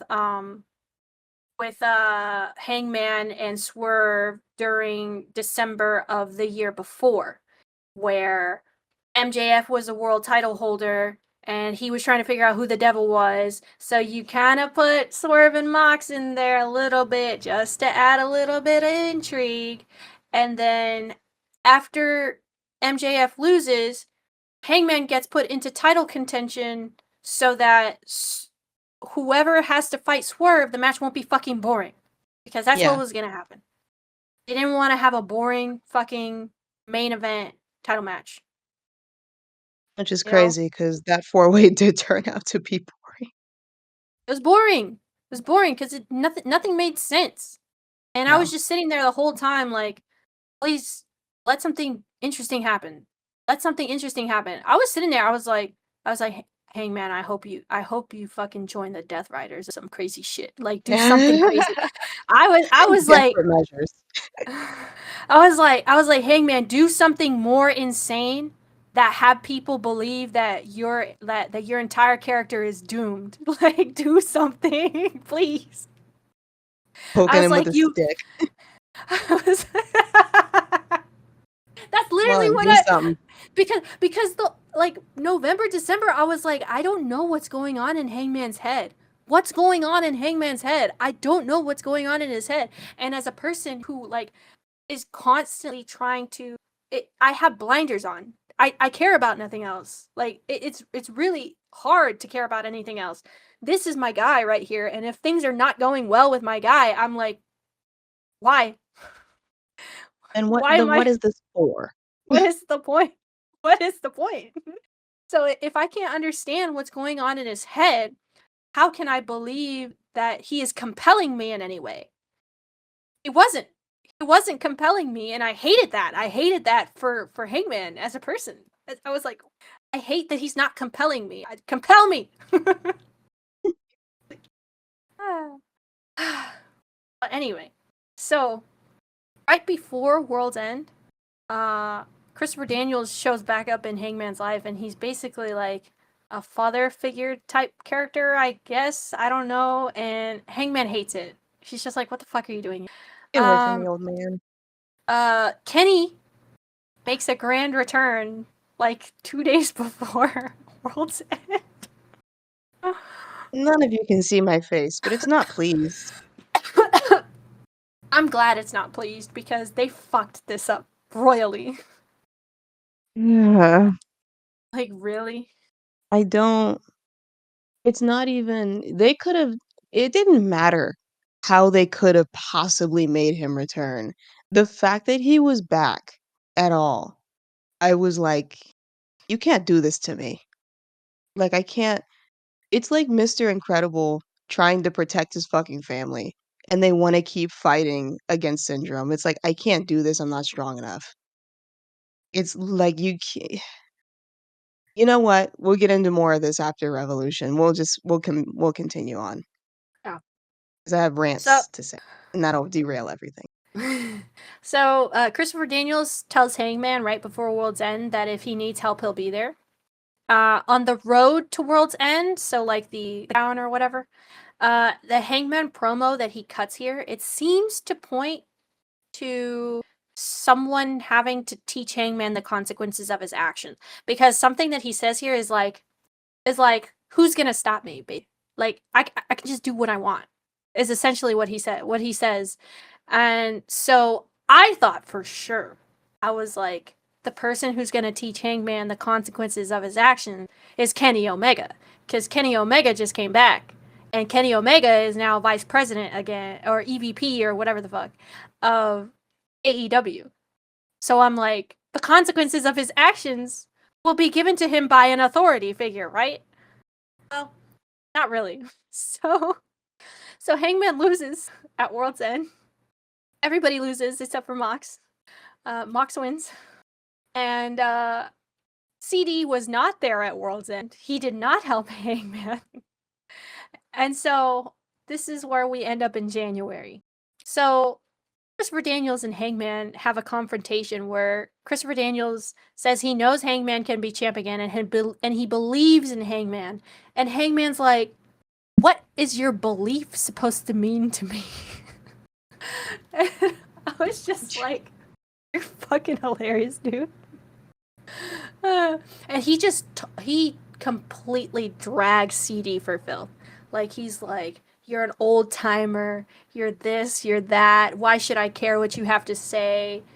You've done nothing with your career, and this and that. And then uh they like, I think he slaps Christopher Daniels is what happens. Yeah, he slaps Christopher Daniels. And I was like, first off, fucking cunt. like like holy shit. And he goes, that's what I thought. And I'm just like, damn, you a bitch. That's what I thought. I'm just like, damn, Eggman, what are you doing? So CD comes back after that and like tries to fight Hangman, and they get into an altercation, and basically CD beats Hangman's ass here. And then the next week or so, CD challenges Hangman to Texas Death. So they have the match, and it's pretty good. Like, it's a decent Texas Death Match. I wouldn't say it's one of his best. Like, it's really not one of his best, but it's decent, you know. Uh, and Hangman hits CD with the Angel's wings at the end of the match. Does he? No. Okay, so he wins the match. He wins the match. Then he Oh, yeah. starts to leave. He starts And then to he comes leave. back and then he hits it He like a does bitch. he pulls the all out 2024. He turns back around, only this time, instead of not turning back to the ring, he goes back into the ring because he's thinking to himself, I've been here before, and I'm going to make sure that this time I don't live with regret. Like, I'm like, this man, I'm going to end him completely.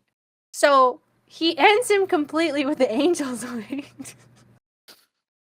And then the next week, Hangman interrupts. Well, really, honestly, this is what happened. MJF comes out for no fucking reason. Cuts into Hangman's time. Hangman has a match, okay, after MJF stops talking, or I guess he cuts into it, whatever. But he looks at MJF and he's basically like, get the fuck out of my ring. I have a match to do. Yes. So he does the match with this jobber. And he gives the jobber the Angel's wings. And then after he gives the jobber the Angel's wings, he goes up the ramp and CD comes out and he got a neck brace on. And he's like, basically tells Hangman, yeah, so you broke my neck and I can't wrestle. And I can't wrestle anymore. So I'm retiring from wrestling. He's like, I'm real sorry, but they did this before already. Not with Hangman, of course, but I remember they retired, like, the Bucks retired CD. So I'm like, this hits a little less for me because I'm like, you've been retired for 3 years. yeah. Um, well, 4 years technically because I was Jesus Christ, 2021 was 4 years ago. Uh, But like, anyway. So he tells Hangman, right, that he injured him to the point where he cannot wrestle anymore. And Yes. Hangman's just he gets this confused look on his face, and then CD tells him that he was wrong for escalating their situation like they did, and he's sorry, and he hopes Hangman can be happy now. Which is like Yeah, it's like that's the worst thing you can say to somebody who already fucking hates himself, because he's just like, what?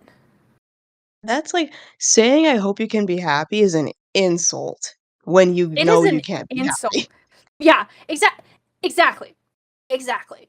So, like, that just completely ruined Hangman as a person, because he finds out that he retired Christopher Daniels, and then Christopher Daniels has no ill will against him.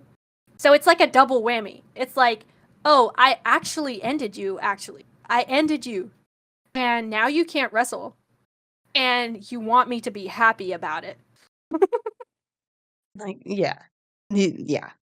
Um, so yeah, his like face completely falters, and like his body language like immediately changes. So the next week or so, for some reason, okay, he goes looking for Swerve. And I don't know why he did this, because he never says why, because he interrupts Renee as Renee is trying to get a hold of Swerve. Mhm. He walks through Swerve's locker room door, because that's where Renee was, right in front of it. He walks through. Renee's like, "Ah, what the fuck?" And he walks through. He walks back out, and he goes, he's not in there. And he just keeps walking, like out of frame. And she's like, whoa, whoa, whoa, wait, hangman. Like, what are you doing? Like, why are you looking for Swerve? Can you tell me anything about what happened with CD? Like, how do you feel about it? And this and that. And he's just like, I don't want to talk about it. Okay, I have to say really quickly, you do a Mm. perfect Renee. Really? Yes. Like, that's wait, you doing the wait, I'm like, "Whoa." Okay, that makes me pretty happy.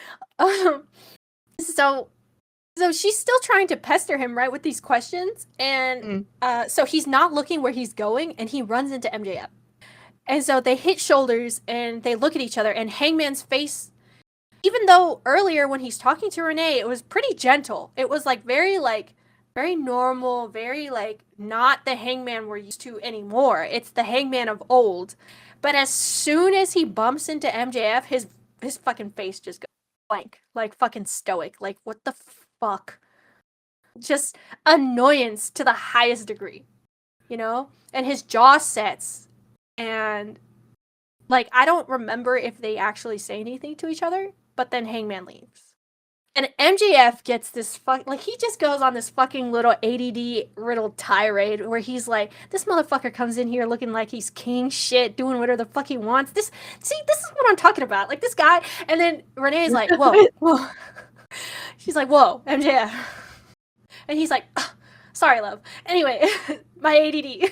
And he's just like, I was Let's like, clap it up for okay. ADD.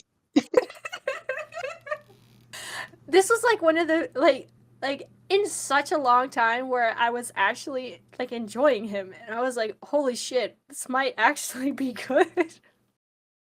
I love when he Oh my gets you god. in his trap for, like, 3 seconds. Three seconds, right?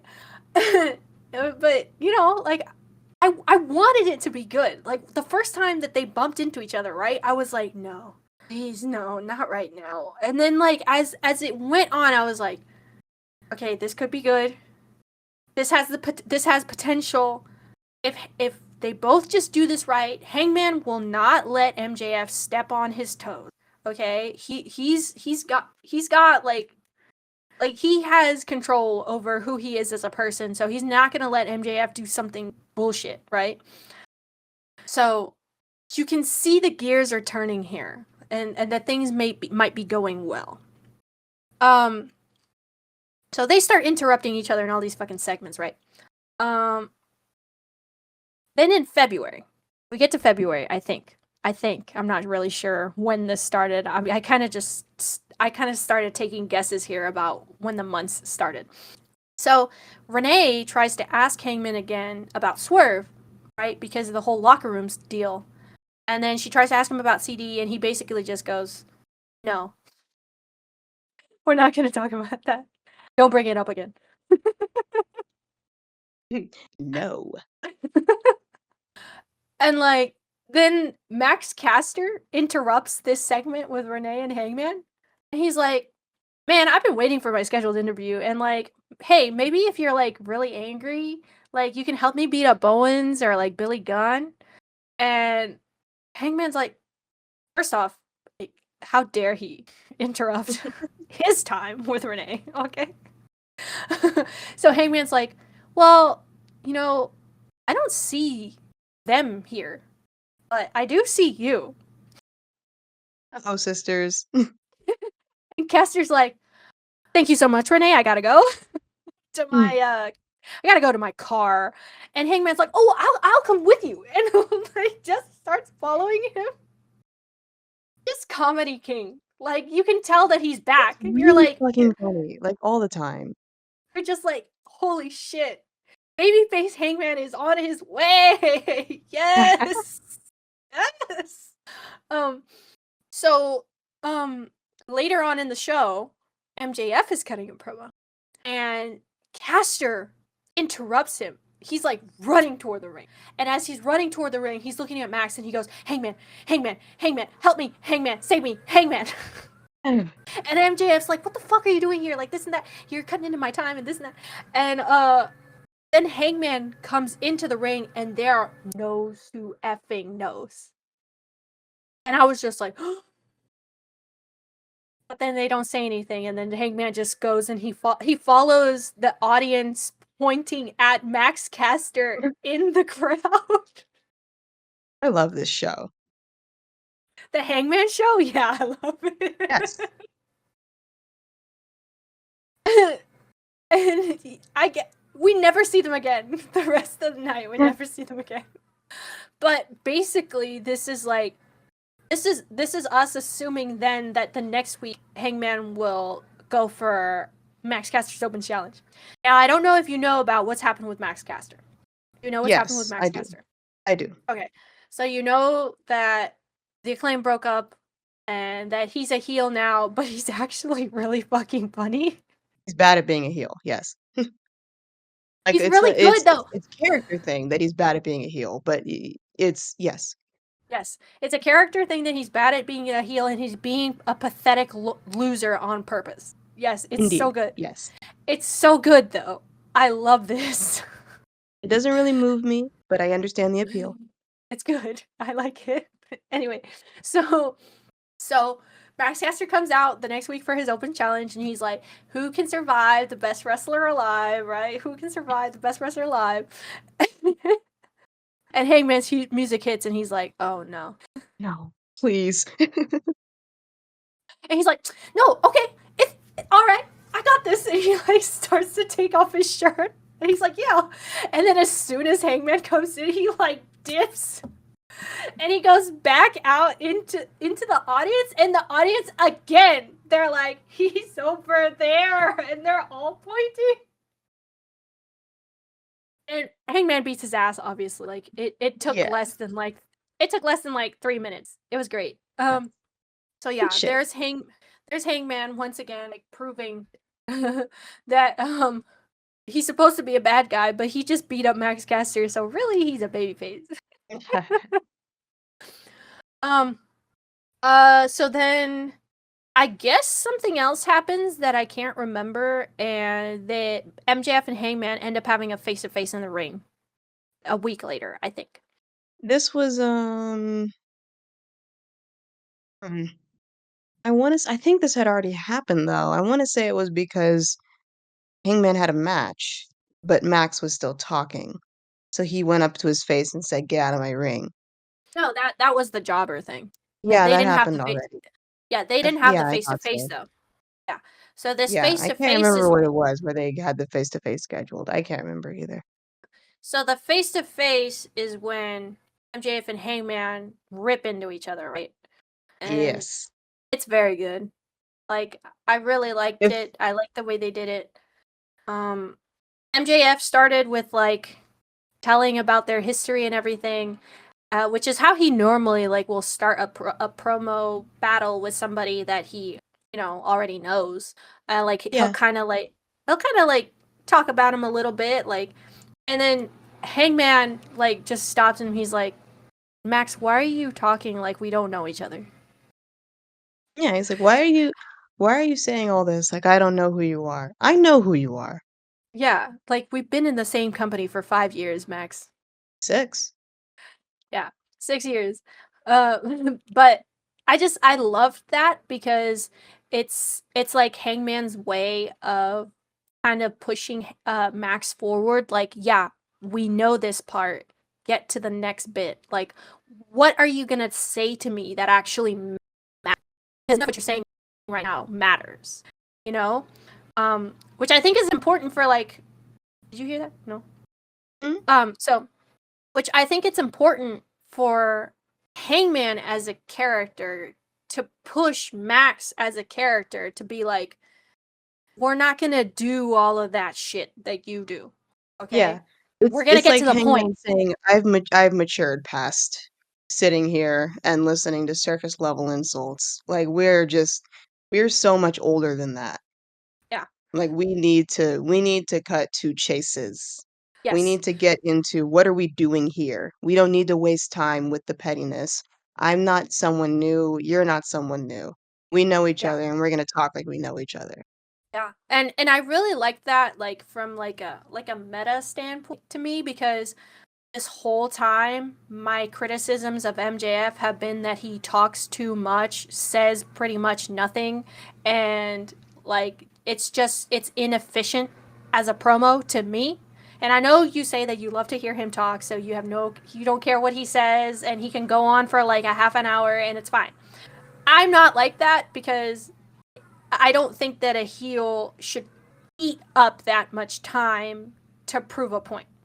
So Hangman is the exact opposite of MJF, where he eats up so little time and he compels you the entire time that he's speaking, and he is giving you his purpose the whole time. You cannot cut fat off of a Hangman promo because there is no fat, you Yep. know? And MJF is the literal exact opposite of that. So the fact that gave attention to that and said, let's cut the fucking crap here, you know? Like let's get to the down and dirty. I loved that. Like I loved that so much. So then I don't even remember anything. Like they No, I basically don't. like I don't remember quotes. I just remember the feeling of it being like, "This is what I waited 6 years for. This was Mhm, necessary to wait 6 years for." Because if they went at it as, like, rookies to this, if they mhm, even went at it when Hangman was champion, if they even went at it when Max was champion, it would not be as fulfilling as them having gone through multiple arcs, and them having multiple things to say, and them having grown so much. It would not have mattered as much as this. It would not have been as good as this. It would not have been as rewarding as this. Like like the I'm gonna keep it real with you, Chief. If I had to endure that type of edging again, I would do so. Like if it took 6 years of edging me, say less. We're doing it again because that this feud is like I'm loving it. It's mhm, because it's just one of the things I wanted for so long. You wanted for so long. I mhm. remember we would talk about it in like 2021, 2022, and it's like, when are they gonna do Max Hangman? Because that's Yeah, untapped potential. And it the is. thing about it was we had no idea how much potential there could have been, and we needed to Yeah. wait. I mean, I remember back then being like, I don't know if Hangman should go up against MJF on the mic because I thought MJF would eat him alive. And then we got to see like a small little snippet when the whole devil mystery thing was going on in December 2023 where Max like accused Hangman. He was like, something shady about you. You've always hated me. Yeah.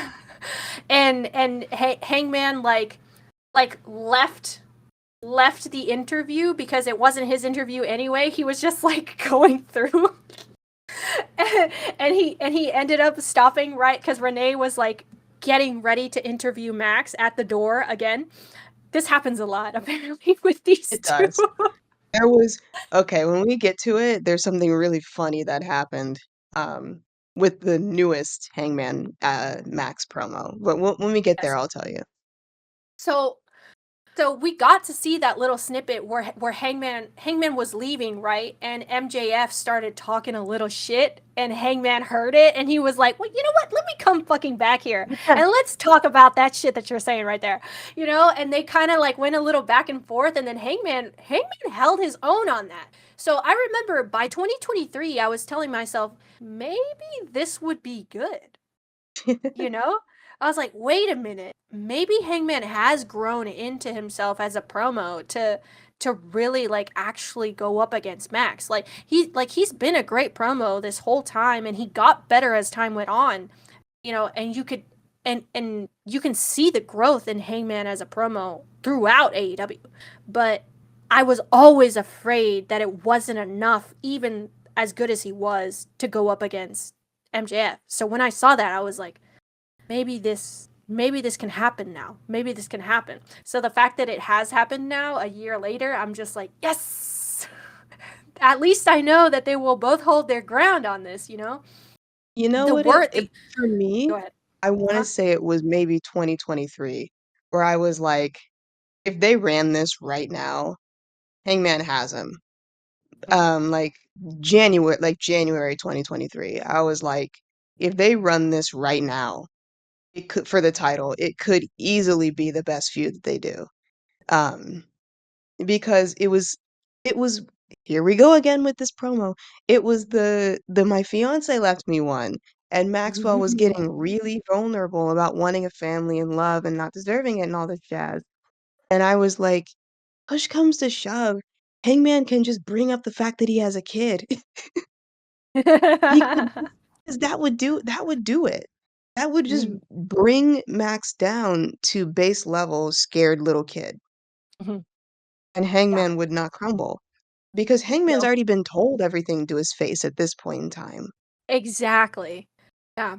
So so the one of the last things that they talk about in this promo, because Max is just he's really selling the whole why does the audience love you even though you've done such terrible horrible things. And you gotta give props to that Phoenix crowd you got over there because every time he listed something they would just fucking cheer. Oh, yeah. The Phoenix crowd is one of a kind, and that's why we get Double or Nothing. Yeah, he was just like, "Yeah, you did this," and then cue cheers. "You Ooh, did this," cue cheers. "You did this," you burned down Swerve's house, they went, "Woo!"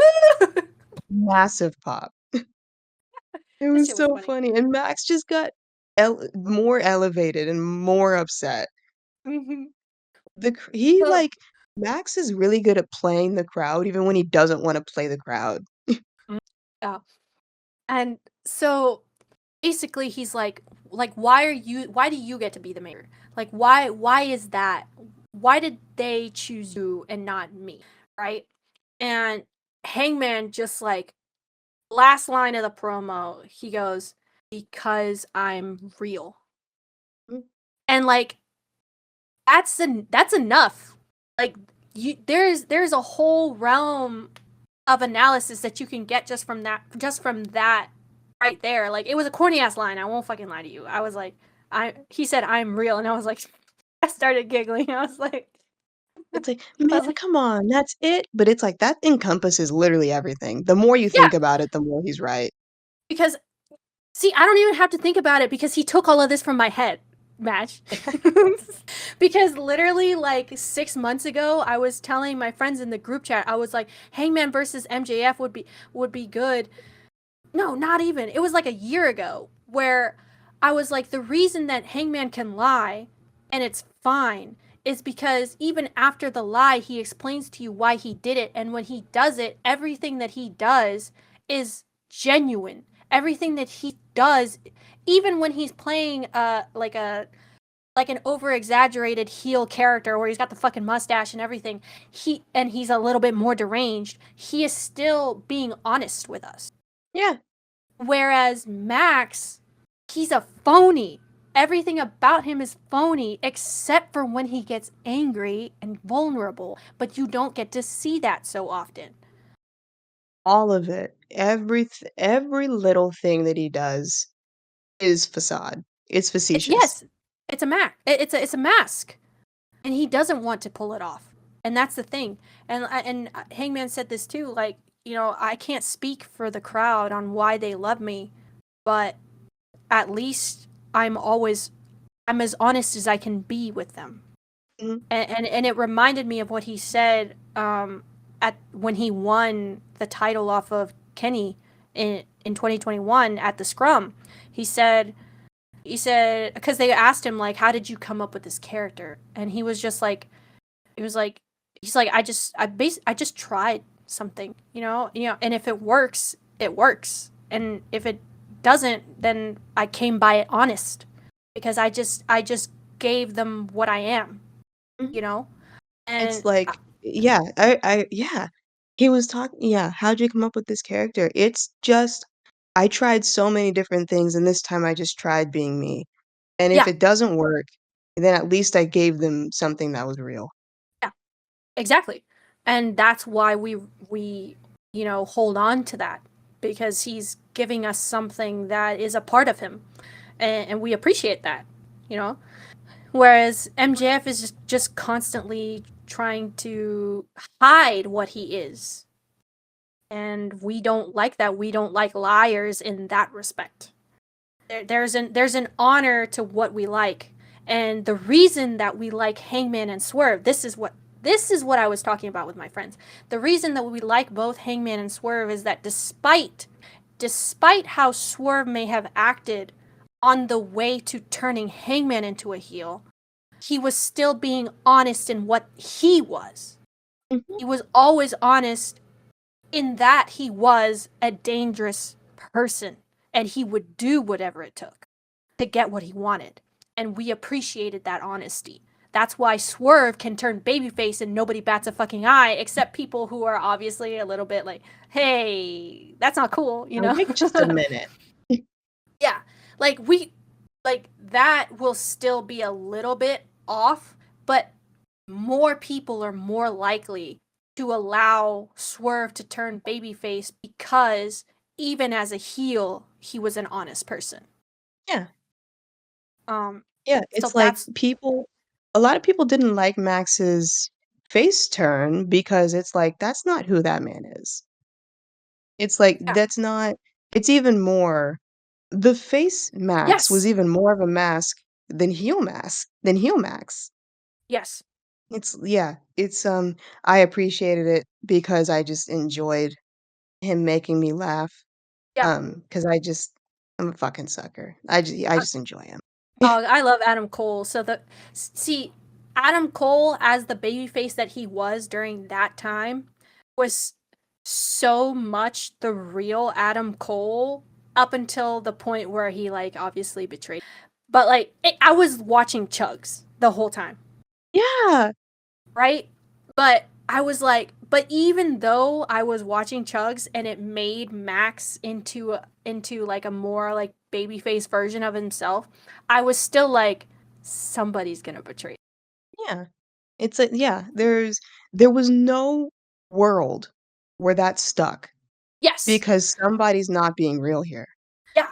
And even though like I was looking at Adam Cole being Chugs, I was like, in wrestling, Chugs is not real, Yep, and this is a faker. exactly. It's like he's a very enjoyable faker because we adore Chugs, but Chugs doesn't exist. Yes. In real life, Chugs exists. Like Yeah, I have but no wrestling is doubt, fake. no doubt in my mind that Adam Cole is exactly who he is when he is Chugs. He is so adorable and so genuine and so kind and so sweet. But you put that guy into wrestling and it's like, that's shit ain't that shit ain't real. This fucking guy out of here. when is that mask gonna slip off? Let's get that out of here. God, he should have turned at the end of All In 23. But whatever, whatever, whatever. Let's not go back to that Agreed. bullshit. Yeah, we drug that out. Anyway, Anyway, so MJF spits in Hangman's face at the end of this. There's a pull apart, and then like the next week or so is Hangman and MJF just fucking like trying to get at each other's throats. Hangman has a fucking electric truck with steer horns on it. Rivulon, I think I remember. Rivian? Rivian? I think it's a Rivian. Maybe Rivian. Yeah, Yeah, maybe Rivian. which Yeah, I one thought of was those. an which I thought was an interesting touch because fuck Elon. Yeah, fuck that guy. And his mother. He said, "You're gonna forget that I ever drove that Tesla to the ring." Yeah. Uh, That was an awesome moment. I wish that could have been I know. something we can look back on that was nice. But Yeah, shit happens. It's okay. yeah, yeah. Um, so MJF, I believe the last week before Revolution, he tries to light Hangman on fire, but security geeks pull them apart. And so MJF has taken off his shirt and his like suit jacket shirt, and underneath it is a shirt that says MJF did nothing wrong, which Yeah. as someone who absolutely hates when people use Hangman did nothing wrong as like a kayfabe thing, I was very gleeful about MJF stealing it. Yes. There's also this one, I love this image. It was like one of the first face-to-faces that Max and Hengi did. It wasn't a match. It wasn't even a promo. They were just standing there. Somebody in the smack dab middle of the ring, their seat, held up a sign that said Hangman did everything wrong. And I love that image so much. Uh, So eh, much. Hopefully we get to talk about that in the next episode. Most likely. Because yeah, I hope so. Um, so when the security geeks pull MJF off of Hangman after he's like poured gasoline all over this man, he starts screaming. He goes, "Let me prove my point. Let me prove my point." And I am just shrieking with glee because, like, this is so funny. I'm like, yes, Max, get the range. Get the range. I love this for you right now. Like, this I is. love when okay, I love when Max screams. I just yeah, I know how that sounds. I um it's just 'cause he'll just it's like he's a scream queen. Yes. That's what it is. He takes the art of a scream really seriously. And it's like he doesn't just when he's like being held back from something and he's screaming his heart out. It's like that's when you see the real Max. That's real Maxwell right there. Oh my God. I remember the segment that was before the in ring. The, so they had. So MJF came up to Hangman backstage while Renee was interviewing him, and there was MJF was saying some stuff about the fact that they were going to have a face to face or something. And he started getting angry as he was talking about all of the things that he had done right. Or maybe that was in the ring. I don't know. All of March was a blur for me. Like, they're That's fair. all confused. I'm confused about everything. But okay, but anyway, so there was this part at some point in time where he is listing off all of his accomplishments and he's like yelling them. And Hangman, I guess, is like, if all of these things are good things that happen to you, why are you so unhappy? And I was like, oh, I think that might have been in the ring. yes, it was so good. It was phenomenal. It was It phenomenal. was, it was so good. And then like, okay, we're gonna go back to this in ring because I just remembered No doubt. something else. No doubt. Do it. So MJF was like, you know, all of these people love you, but do you love you? And I was just like, get him, get him, beat his ass. Get him. It was so.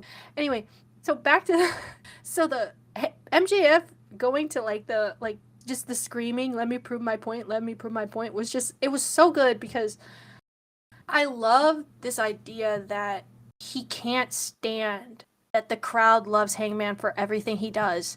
So the saying let me prove my point was like let me see if I light you on fire if the audience will be okay with it, right? Yes. So it's like it's a test, right? And I think it's so good and I wish they I wish he'd done it. I wish he'd done it because then he could see that the crowd would absolutely fucking hate him. Yeah, they jump And it would just barricades. and and it would like break his spirit like completely, like 1000%. Like he just lose his mind. Yeah, But you can only okay. hope. So we get to Revolution Yes. and Hangman beats MJF. I He have points about this match I wanna hit. Okay, go ahead. Talk about the match. So, first and foremost, I s okay, I told you he didn't get me. He got me for 2 seconds. Maxwell is the first person who comes out to the match, and this is the show opener match. You Mhm. hear Ghost Town Triumph, Yes. and I was like and when like, I didn't even register that it wasn't because I've heard it for 5 years straight. I didn't even register that it wasn't Hangman's real music until Taz said something, and Mm. then once Taz said something, I'm like, "Huh, you're right, Hangman had oh, wait a minute. Oh, hold on. I've seen this before, it's gonna be MJF." And then they changed the music to his da-na-na, da-na-na, yeah, uh, and I was So, like, can I say something? "You may."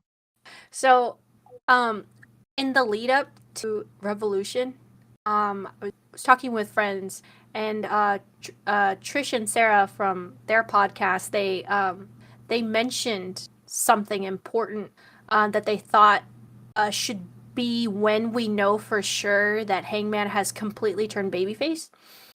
And Trish had said, "You'll know that Hangman is fully babyface when Hangman comes out to Ghost Town Triumph."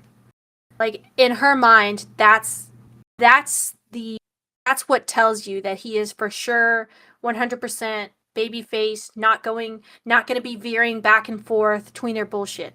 He will go, he will become like he'll be a full-fledged babyface again, and he'll have completed his redemption arc when that music hits. I So agree. I had that in my head, right? I had that in my head. So when I hear this music, I'm like, no fucking way. This early? I was like, really? I was like, oh my god. Are you serious? He got your And then ass. he got my ass. They pull out, they zoom out, right? You see that screen with the plaid? And I'm just like, Mhm. God damn this Mhm. motherfucker. And then right He after got that, you. Thriller shut down. No. Yeah. So I was not watching live with everybody else. I got so angry because I kept trying to refresh it and kept trying to refresh it and it wouldn't work. And I just gave up. I walked away from the TV and I was like, I'm gonna go eat my pizza. Oh, that's crazy. I'm sorry. Yeah. And my parents were already bringing my pizza up to me and my mom had like the Coke in one hand and the pizza in the other. And I was like, Mommy, just go downstairs. I can't watch this. It's not I can't working. do this right now. I was like, let's go downstairs and eat this pizza at the table like we were meant to. Because Oh, no. they had wanted me to come downstairs to eat dinner as a family, right? Because it's important to us, as people. And and I told them I was like, not today. I can't do it today. Hangman is opening today at 7 o'clock, right when it's dinner time. I can't. But then the thing stopped working, so I was like, fuck it, go downstairs. Fine, you have me. Oh, but yeah. Anyway, continue. Go ahead. That is funny. Tell what Oh, else he you were gonna had say. you. That's so funny. No, because I know Maxwell, and I knew like, I connected I think it was All Out 2021 where we all because Jericho was going through, like, his little Painmaker phase, whatever the fuck that was about. Oh, didn't he do break the Um, walls down or something? yes, he did. They brought the rights back of Break the Walls Down for that match, and it was just Max. And everybody was like, "Oh, man." But it Yeah. was just yeah, it was just Max. So I was like the second I heard Ghost Town Triumph, I had the same thing in my head. It's like, that's how you know Hangman is going to be a real face. And I'm like, nothing about this says he's turning. So I was like, this is fucking Maxwell. Just bring the fucking thing out. And they did. So that was that. And then that match was 20 minutes and they made it feel like 5. It was so good. It was so good. Yeah, I think somebody did the count. It was 19 minutes, but it felt short to me. I was like, Yeah. "Really? I was like, That's "Damn, it?" it's over?" Yeah. But no, I thought it was really good. Like, Max had Hangman in a lot of different things. Like, he was doing a really good job of like making sure that the ref that he was doing stuff while the ref wasn't looking, Mhm. and I loved that that one move he pulled on Hangman on the chair on the outside. Yeah, the Fucking pile brutal. driver. Yes, it Yeah, was so brutal. I was like, "Oh my god." it was so cool. I was like, Hangman's dead. He's dead. He's dead. I actually it was when they did that when he did that power bomb, I was when Max did the power bomb on Adam, and I was like, "That was a little high." Um, and then and then Hangman tried to do a move. I think it might have been a Falcon Arrow or something like that. But Max didn't turn. He didn't rotate all the way. And then, like, his face just hit the fucking canvas. And I was like, oh So God. wait. That was the Angel's wings at the end of the match. That's what it was. Yeah, he did the Angel's wings, and that Angel's wings looked brutal on MJF's face. Hard. Ah, Bad.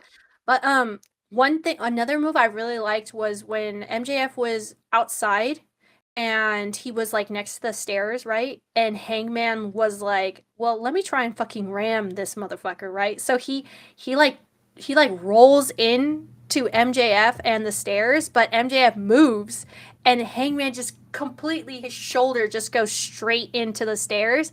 And after that, you can see he's got like the biggest scrape on his left shoulder. Like it was disgusting. I was like, Yeah. ew, that's Yeah. bad. Yeah. Yeah, They have it's to gross. wrestle again, but they have to wrestle so much tighter because I can't handle this. It was crazy. It was a good It was match crazy. though. It was a A very phenomenal good match. They match. definitely have to do this again. Yeah. Yeah. Um Okay. So yeah, we can move on to now they. okay. So Dynamite after Revolution. And we're still talking about Hangman centric things here. Okay. Yes. So MJF backstage post Revolution video that they show. We have MJF in the locker room after he lost the match to Hangman, and he has broken a mirror. And he has broken a mirror and he is talking to himself. And like he's saying the absolutely most despicable things you could ever say to yourself as a person. And it honestly reminded me of in Red Dead Redemption 2 when Arthur is in a hotel. There's a mirror and you can interact with the mirror and he starts like talking down on himself. And I was like, oh my god, this is just like Arthur Morgan. Guy who's only seen Boss Baby. Yes. Yes. I was literal boss baby meme with that shit. Um, but at the same time, you know, it was reminiscent of Hangman after he got kicked out of the Elite by Matt Yes. and Nick. And Yes. you see that broken mirror, you know, and he's just like his face is just like tormented in the shadow of the mirror, and I'm just like, oh, this is so good. And you start to see that MJF and Hangman aren't completely different. They're not at all. They're very similar, and what the thing about them that neither one of them has actually said out loud yet is that they are alike in more ways than they realize. And I want one of them to say it. But the thing is if they say it, then they'll be admitting their own failure. And I don't know who would be more willing to say that Who's out gonna loud break yet. first? Yeah, one of whoever says it, the other person will break. And I need that. I need it. Which is why I had a problem with the second MJF thing that happens after this. So, well, actually, the third MJF thing that happens after. So, MJF has a segment with MVP, and for once in his life, to me, okay, he has a genuine smile on his face as this man is talking to him.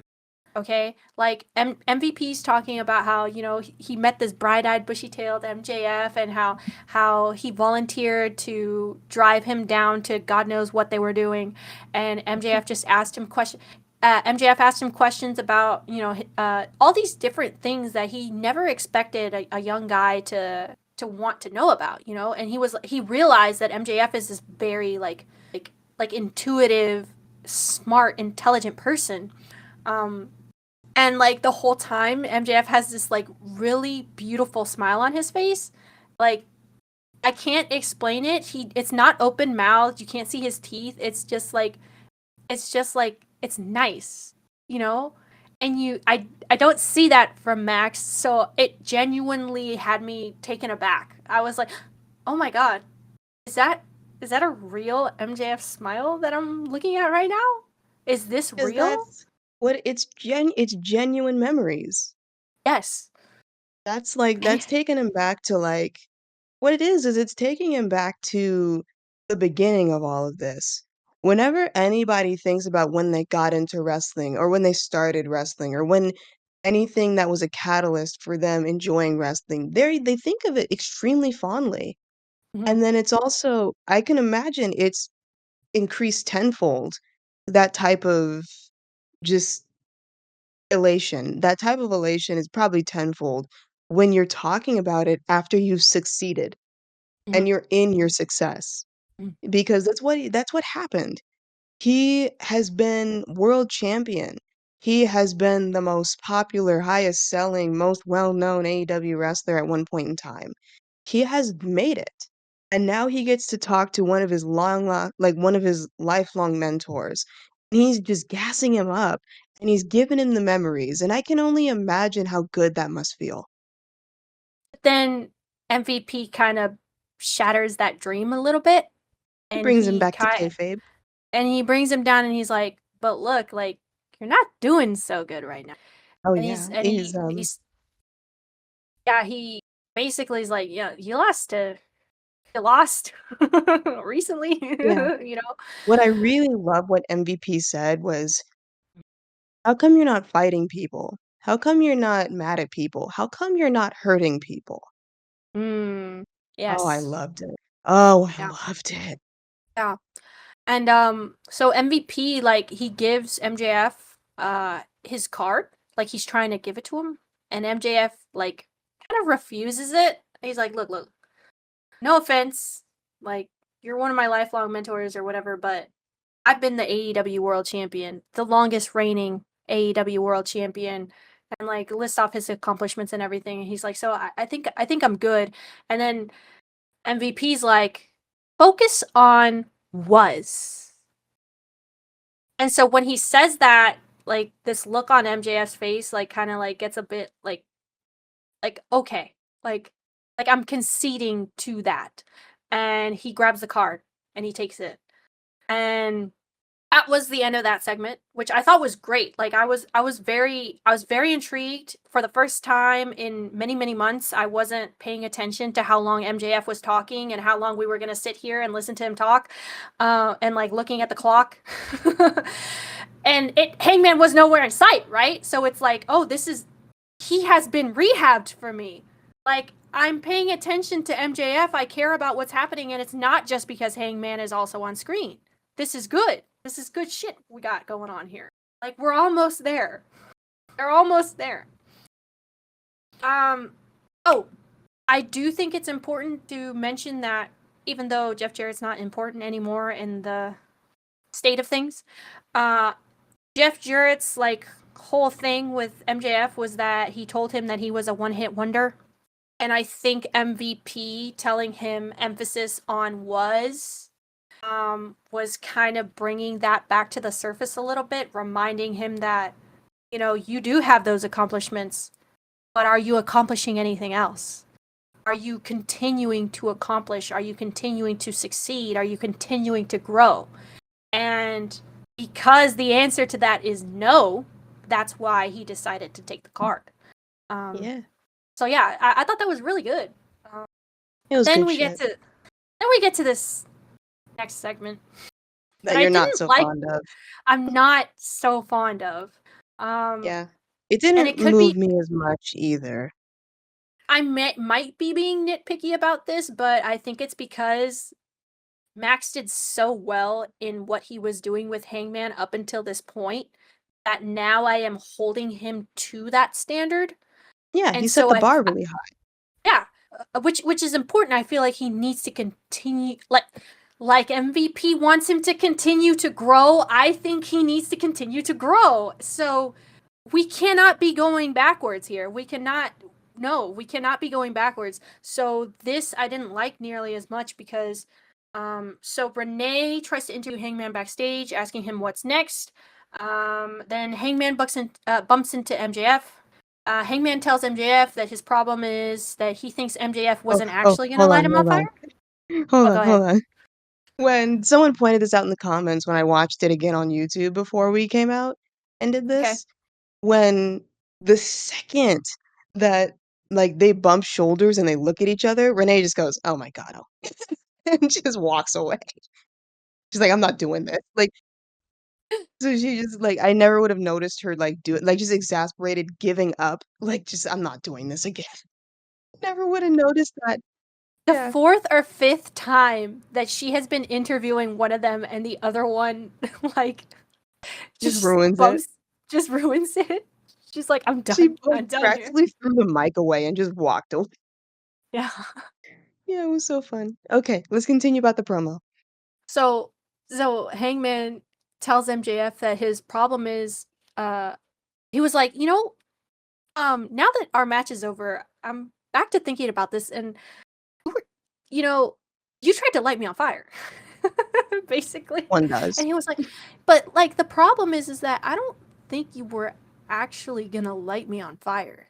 And MJF has this look like, oh really? And he's like, and when you do something like that, you have to mean it.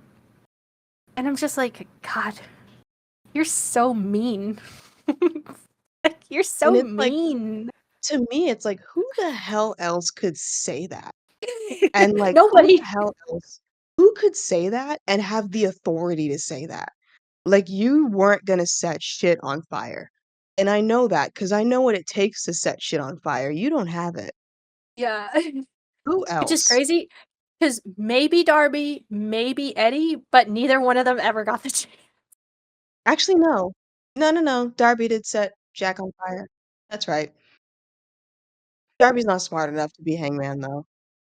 So after this, MJF's retort, I guess, is His he clap back, if makes you he, will.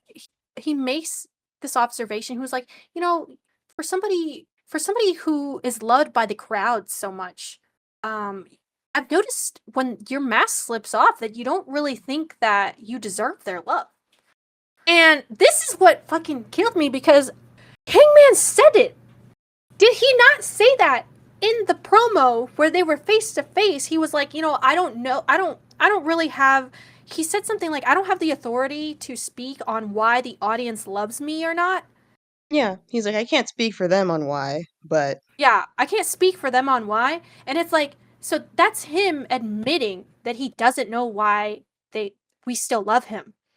Mhm. So when MJF brings this up like it's some brand new thing, I'm like, no, no, sweetheart, no, no. He knows that.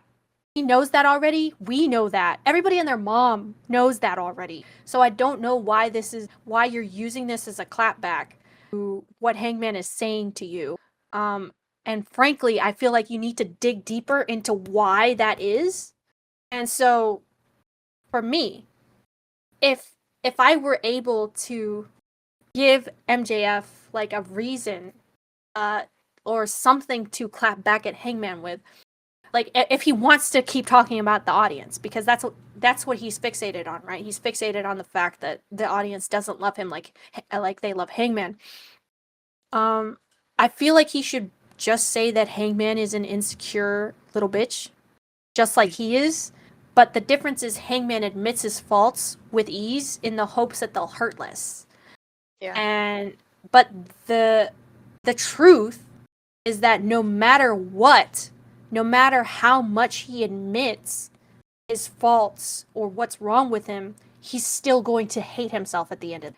And Yeah. nothing will change that. And that is what is scary for Hangman, because no matter what happens, he will never be free of his own torment.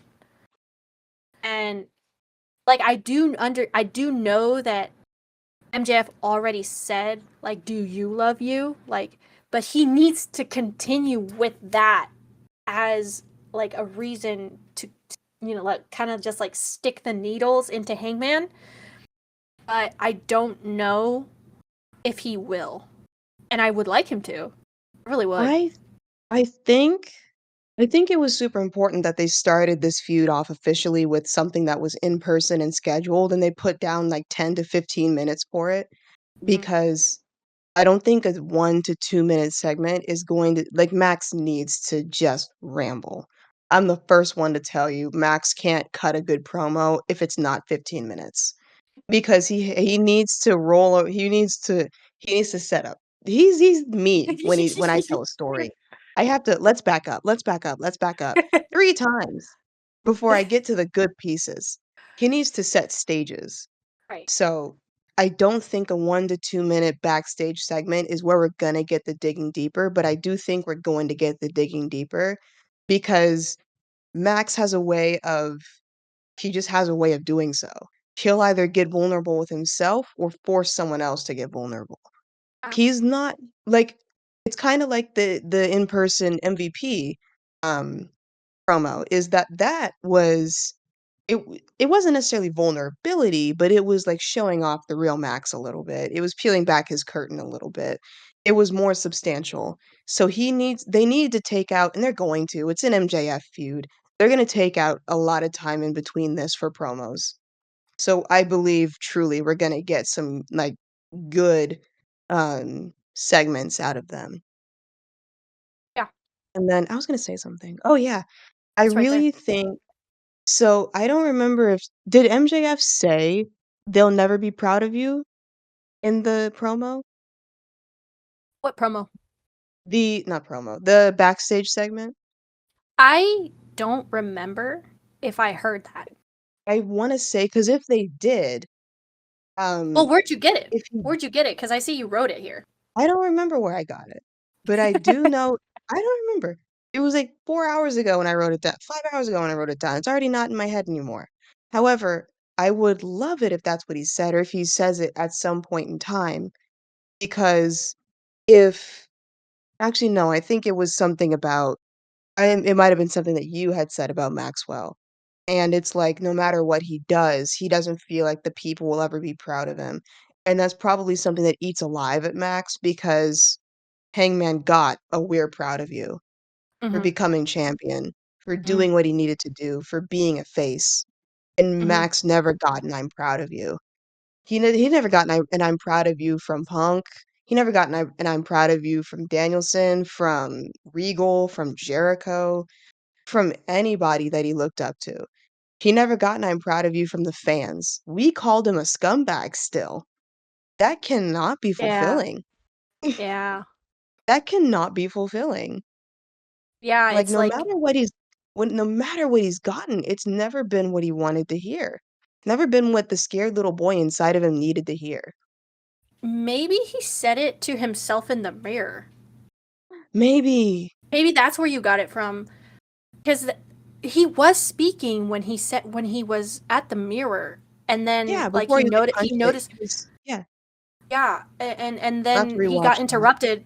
He got interrupted once somebody came and asked him, what's going on. But he was XC. speaking to himself, so maybe he said they will never be proud of you. Oof. This is why I love my Maxwell.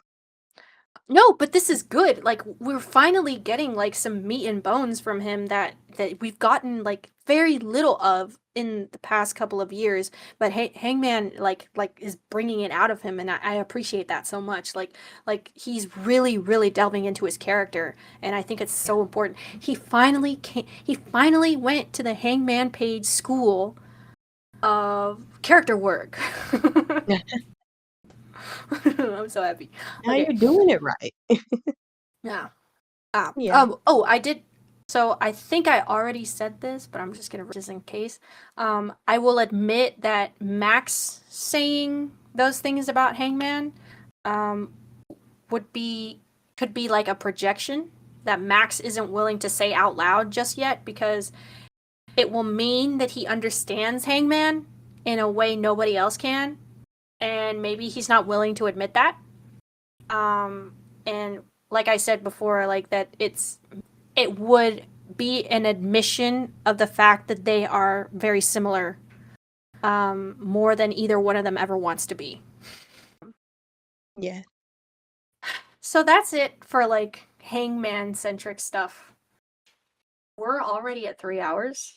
We are. So I'm just going to very quickly talk about the two things that have been keeping me going outside of Hangman and what's been Yes. going on with him. So Ricochet is good, and Emmy always believed that he would be good. And I need the Ricochet haters, the ones that were like, he sucks as a babyface. What's going on with his in ring? Why is he doing that? Like in the first 3 months of him showing up, his 90 days where he's just trying to figure himself out. I need them motherfuckers to stay on that side over there. I need them to stay away from my pathetic loser of a son. Okay? I need them to stay away from him because I always believed in him no matter what. Okay? I knew he would be good, and he is good. I just need to say that. Okay? Do you have anything to say about All right. Ricochet, or do you have no idea what's going on with Ricochet? I know what's going on, Rick. Okay, good. Next bullet point: Tony and Mariah Oh my God. banged. Oh my God. Oh my God. It was so good. Oh Everything yeah. from Tony coming back in the rookie gear and acting like she was like new to AEW and everything, and like everyone being confused like, oh, did she forget, did she lose her mind again, what's going on here, like, not, why did we lose the timeless gimmick, and then them realizing as the weeks go on that she's playing a performance. And then at the end, where she plays Mariah and is like, this Oh was yeah. the performance of a lifetime. And when she was like, When when she got up after Mariah beat her ass at Daly's place, she was like, what makes you think I've forgotten? I was just like, oh my god. And then she goes, what makes you think our dance is done? I was like, oh my god, yes! Yes! when they replayed that as a promo package, and when Yes! Tony took off like her shirt and she went like black and white as the shirt came off. Oh my God. The Listen, the only two people who ever should have the words cinema attached to themselves is Tony and Mariah. So So good. good. So good. I'm almost So, sad it's over. I'll be honest, Tony has been my favorite out of all of this. Mariah is I do like her. I do like her. But it's just kind of Tony is just so good that Mariah in comparison doesn't live up to that. I know she's very good and she's very nice. Not like in the so, ring and on the mic and all that, but Tony just kind of does everything else for me. so I want to defend that a little bit. Um, I don't, because I'm thinking about all of the things that I've heard people attach to this very specific phrase I'm about to say right now, and sometimes it's wrong. Um, but I feel like Mariah being overshadowed by Tony was definitely on purpose. Yeah. And you can see that even in the video package that they played, because right before the Hollywood ending, because all of Tony's lines in that video package are wonderfully done. And every line you hear from Mariah sounds phony. It sounds desperate. It sounds not good acting. And I think it's meant to show the differences in the two within the story that they're telling. So only time after this will tell whether or not Mariah can be as good as Tony now that she's out of this story with Tony. You see Yeah. what I'm saying? Yeah. So I'm basically saying that's on purpose. Mariah is not as good as Tony on purpose, and I'm saying that because I feel like it fits the story well for her to not be as Tony on purpose. Yeah. Now I have no idea what's in store for Mariah after this though. Like no clue what's gonna be going on with her. And I hope they have something good. Um Personally, I think that they should put Mariah with Penelope. Now there's an idea. Because I think they're both insane bitches. And they should be partners. Um uh yeah, that's pretty much all I have to say. I think you have something that you want to say over here, right? About Kenny? Yeah. All right. So Kenny's back. He's back. He's back to wrestling long ass matches. He's okay. So he came back at Wrestle Kingdom. Yes. No, Wrestle Dynasty. January Yes. 2025. Mm. I have yet to watch that match. I don't think I ever will because I no It was longer decent. trust Kenny. Hmm? It was decent. I I'm don't doubt just that. I don't doubt that. But uh, I don't trust Kenny to keep himself safe. I don't trust that Kenny Omega can or will dedicate more of himself to keeping himself going than the sake of the match. mhm. I remember when there was heavy discourse about him taking the Tiger Driver at, like, one of the Forbidden Doors. I can't remember which one. It might have been 23, might have been 24. Who gives a fuck? Um, and he was like, 23. "You don't tell Mike Tyson how to box." And I'm like, "Well, somebody has to fucking tell you not to die in the ring." Mhm. It's like he gets in this headspace, and I think he thinks we'd rather have his titles more than we'd rather have him. See, that he said that after Forbidden Door 2023 because he wasn't at 24 because remember he's been out this whole year.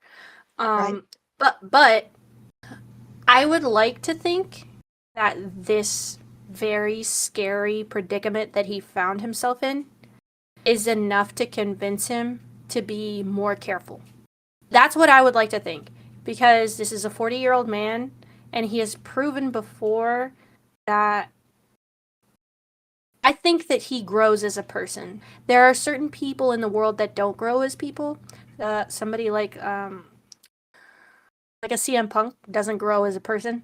Um, but I think Kenny or shoot name whoever he is has the ability to grow as a person because from what they've shown us, him and the Bucks and Hangman, that's the kind of people that they are. I think that they grow and they're willing to change and they're willing to change the world and they're willing to disrupt things and I feel like they extend that to themselves as well.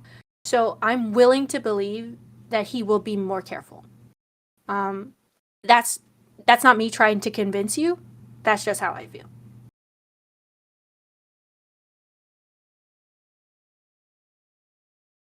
I really wish I could say the same. Yeah. I know you care for Kenny a lot and you don't want to see him get hurt again. And that is a commendable and good thought to have. Like we had this conversation before when I don't remember what happened. It was like a crazy injury spot and there were people that were like mad that we were concerned Like we, as in the general population of people that were concerned for said wrestler. And I think it was Kenny with the tire driver actually. And It most likely will. yeah, and like I don't see anything wrong with being concerned.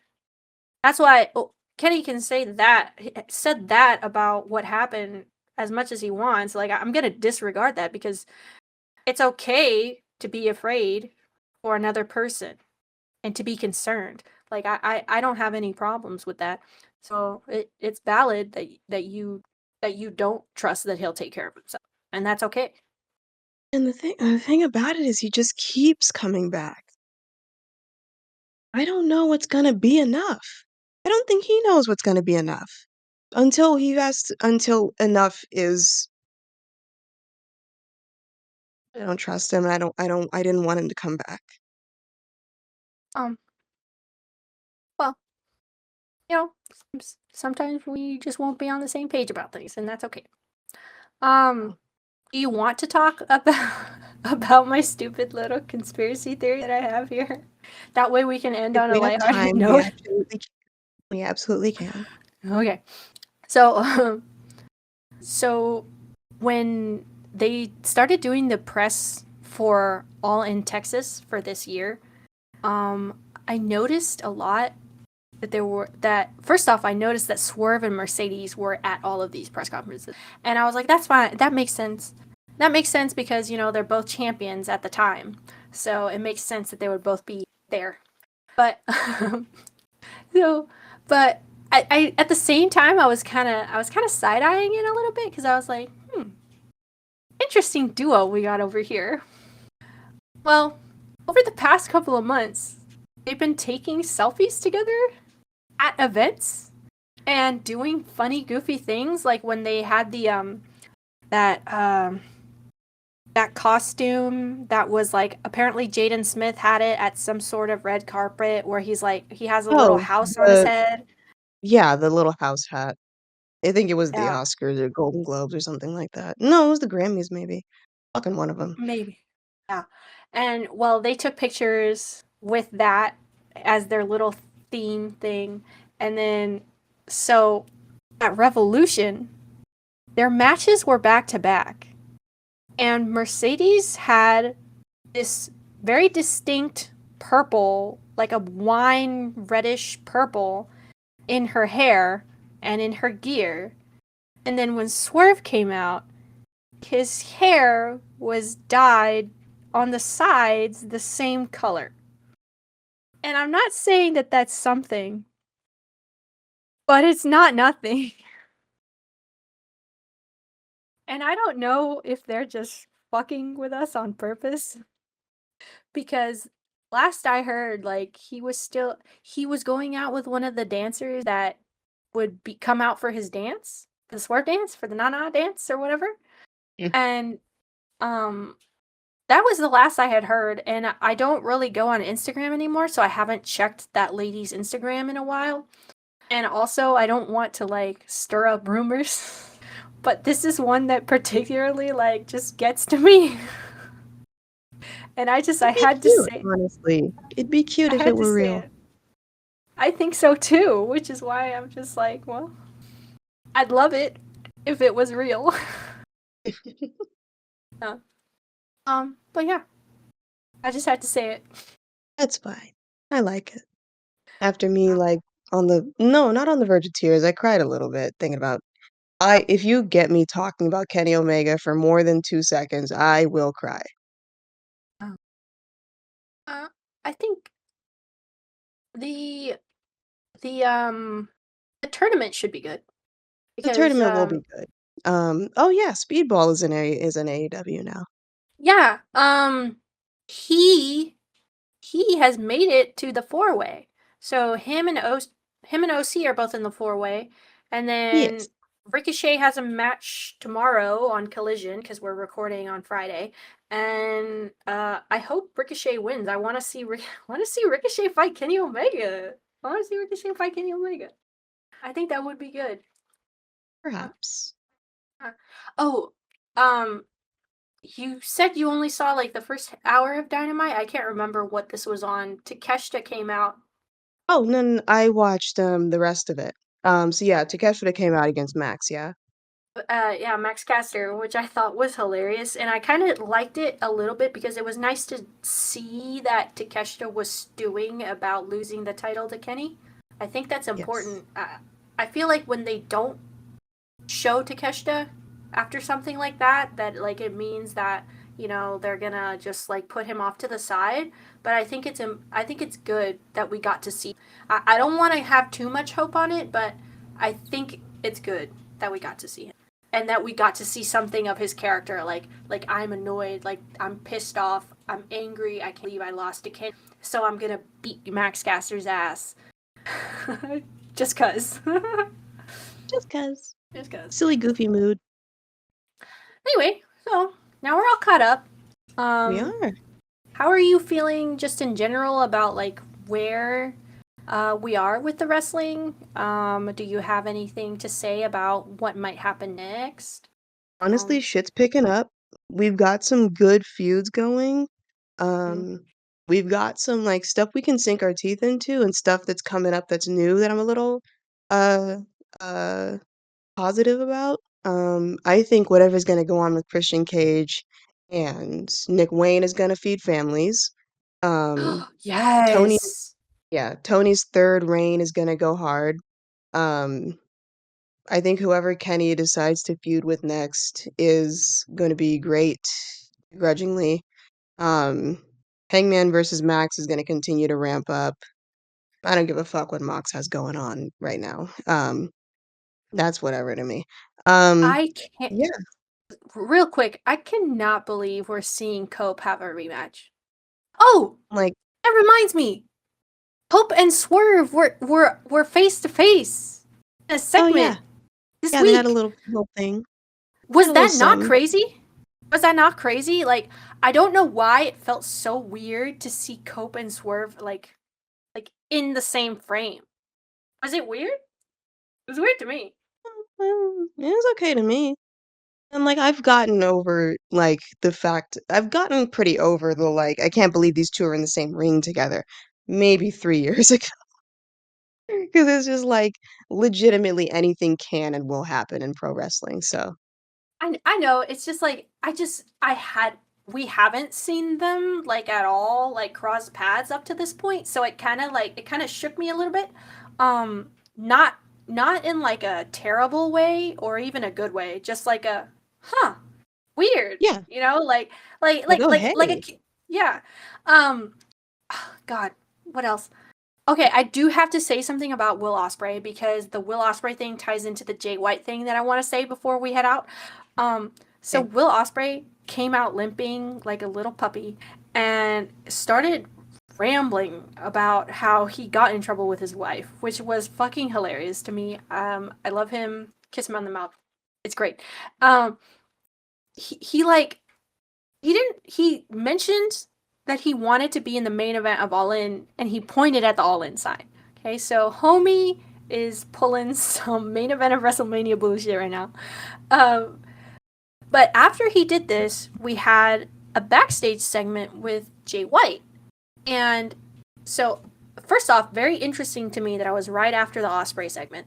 And then Jay White mentions all of the people that are in the main event scene right now. And he also mentions Will Osprey. But when he mentions Will Osprey, he says something akin to I don't know why we haven't crossed paths. I it feels like they're keeping you from me or me from you. And I was just like, hold on. Hold on a second. Cuz I have a friend who is a very very like a very avid enjoyer of Osprey and Jay White as like a thing.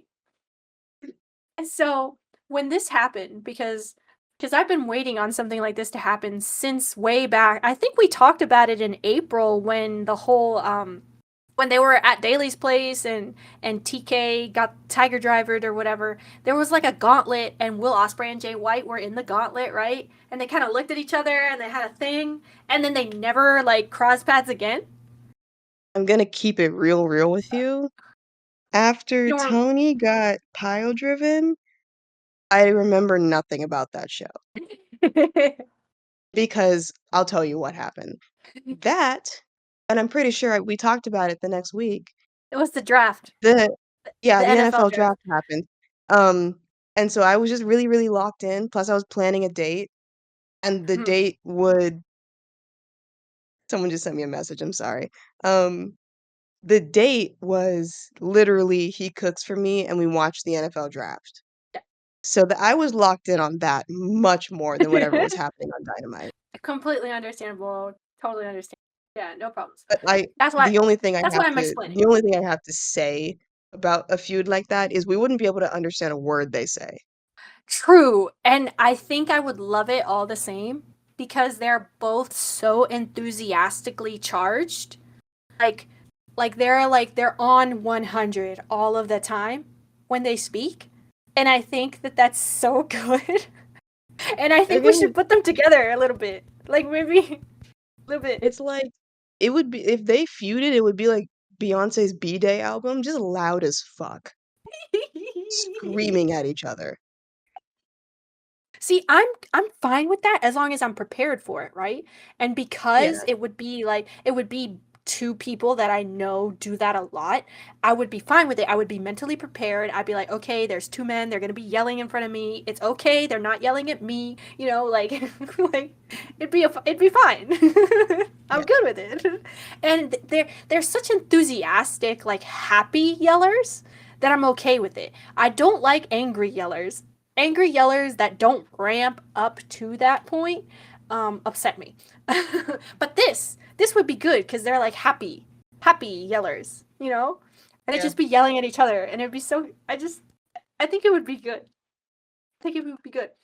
Also, also, also, last thing, Swerve. I need Swerve to win. That'd be fly. I I need y- I need him to win. it's it's crazy to me Please, because bro. I've harbored immense resentment towards Swerve since 2023, and that will continue probably for the rest of my life. It's crazy how bad your title reign has to be for me to want that person to win. Like, that's unprecedented levels of terrible booking. See, I understand why you feel that way because of his whole history with Hangman and I will be the first to admit that sometimes I do sometimes have a little bit of resentment in my heart for Swerve because of that. But I liked Swerve before he even touched Hangman. Before he even got near Hangman, I liked Swerve. Something about him from the beginning, from when he first showed up, I was like, this dude is cool. I like him. He's intriguing to me. I love his body. I love his face. I love his hair. I love everything about him. He has something that is attractive to me. And as time kept going on, it just got better and better. And then he ended up in a feud with my fave. And even though I harbored a little bit of resentment for the fact that he ended up completely turning him heel, I had always wanted Hangman to turn heel. And it's wrong of me in my head. I know that it's wrong of me to resent Swerve for that. I That's fair. also I also think it's wrong of me to resent Swerve for the crowd turning him babyface because he never asked for that. Um, they just let it happen because the crowd was so adamant about it, and that's the crowd. That's on the crowd. That's not on me, and that's not on him either. So I can't blame Swerve for that either. So every time that I think about the reasons why I have a resentment for him, I'm able to rationalize them away and be like, Emiliana, that doesn't make sense, and you know it, and I'm fine with Yeah, that.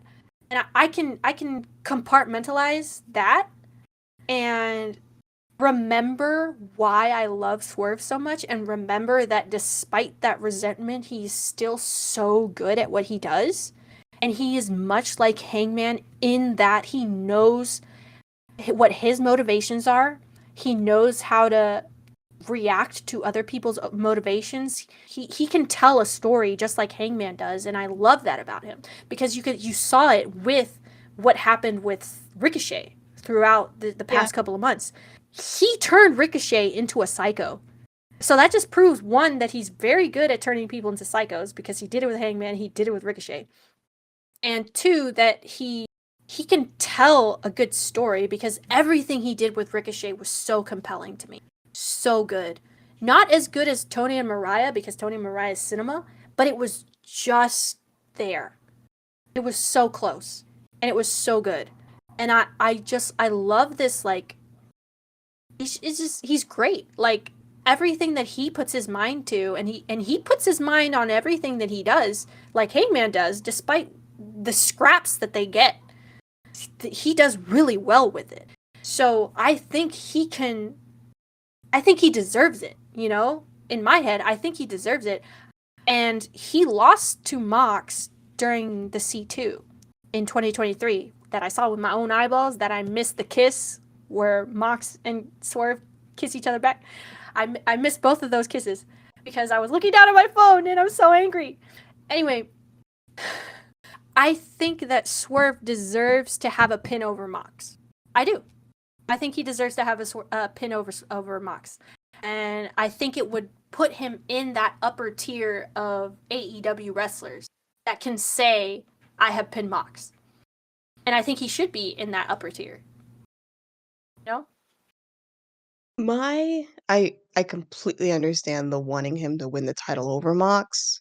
I was I've been in this headspace of you should not have that title over him. Um, since like honestly 2022. Nobody should have that title over Hangman Adam Page. Okay. I will Okay. live Okay. by that. Okay. But listen. See, if Mox doesn't drop to Swerve, we lose the chance of Hangman being pissed about Swerve being a two-time champ over him. That's yes.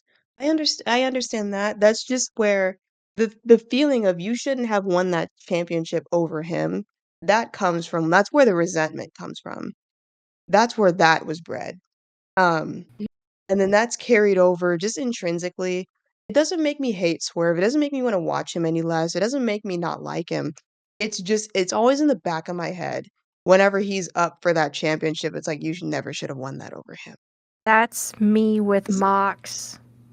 that's That's yes, that is legitimately yes. me with Mox. And the thing That's is that also me with Danielson. It's also if me I with have to Danielson, is choose you never should have won that over him. if I have to choose between Mox and Swerve though, Mox is a 3-time champ and I'm done with him. Yes. Yes. So I need Swerve to win. Exactly. That's where we're at with this. We've Yes, circled back yes, to how crazy is it that the man I resent has to beat you because your title reign has been so ass. yes. Also, I have a funny story to end this out with Okay. Mox being champion. So I was given my phone back maybe once every couple weeks or so because I would need to pay bills and things like that. Right. And like check my bank account and stuff. Um, I remember when I got it back, like post Wrestle Dream or All Out or one of those, maybe Full Gear, I don't know. Um, I no, it was All Out, I think. No, it was Wrestle Dream because that's October. So it was Wrestle Dream. I took my phone out, Bleacher Report gave me a notification, and it said John Moxley is the AEW World Champion, and I just went, "Again?" Yeah. Like, that's all I had to say about like, that's the first thing I see on my cell phone after, like, 3 weeks, and it made Mox is the AEW World Champion. Again? Yeah. That was yeah. Alright, we got an outro because 'cause we've been at this for 4 hours. Yeah. Yeah. But I'm still positive. We're still positive. Positive, Like we're yes, positive. yes, this mock stuff is kind of ass, but everything else I think is good. I think is good. Like I'm Yes, genuinely we're happy with the cooking. rest of the show. So as long as this last thing gets fixed, Then we're straight. We're good. We're straight. We're good. All right. Well, we hope you enjoyed this latest episode of your Emotional Support Wrestling podcast. You can find us on Bluesky at ES Wrestling Pod, on Tumblr at Emotional Support Wrestling, and please feel free to send us an email at eswrestlingpod@gmail.com, and we'll see you next time. Bye.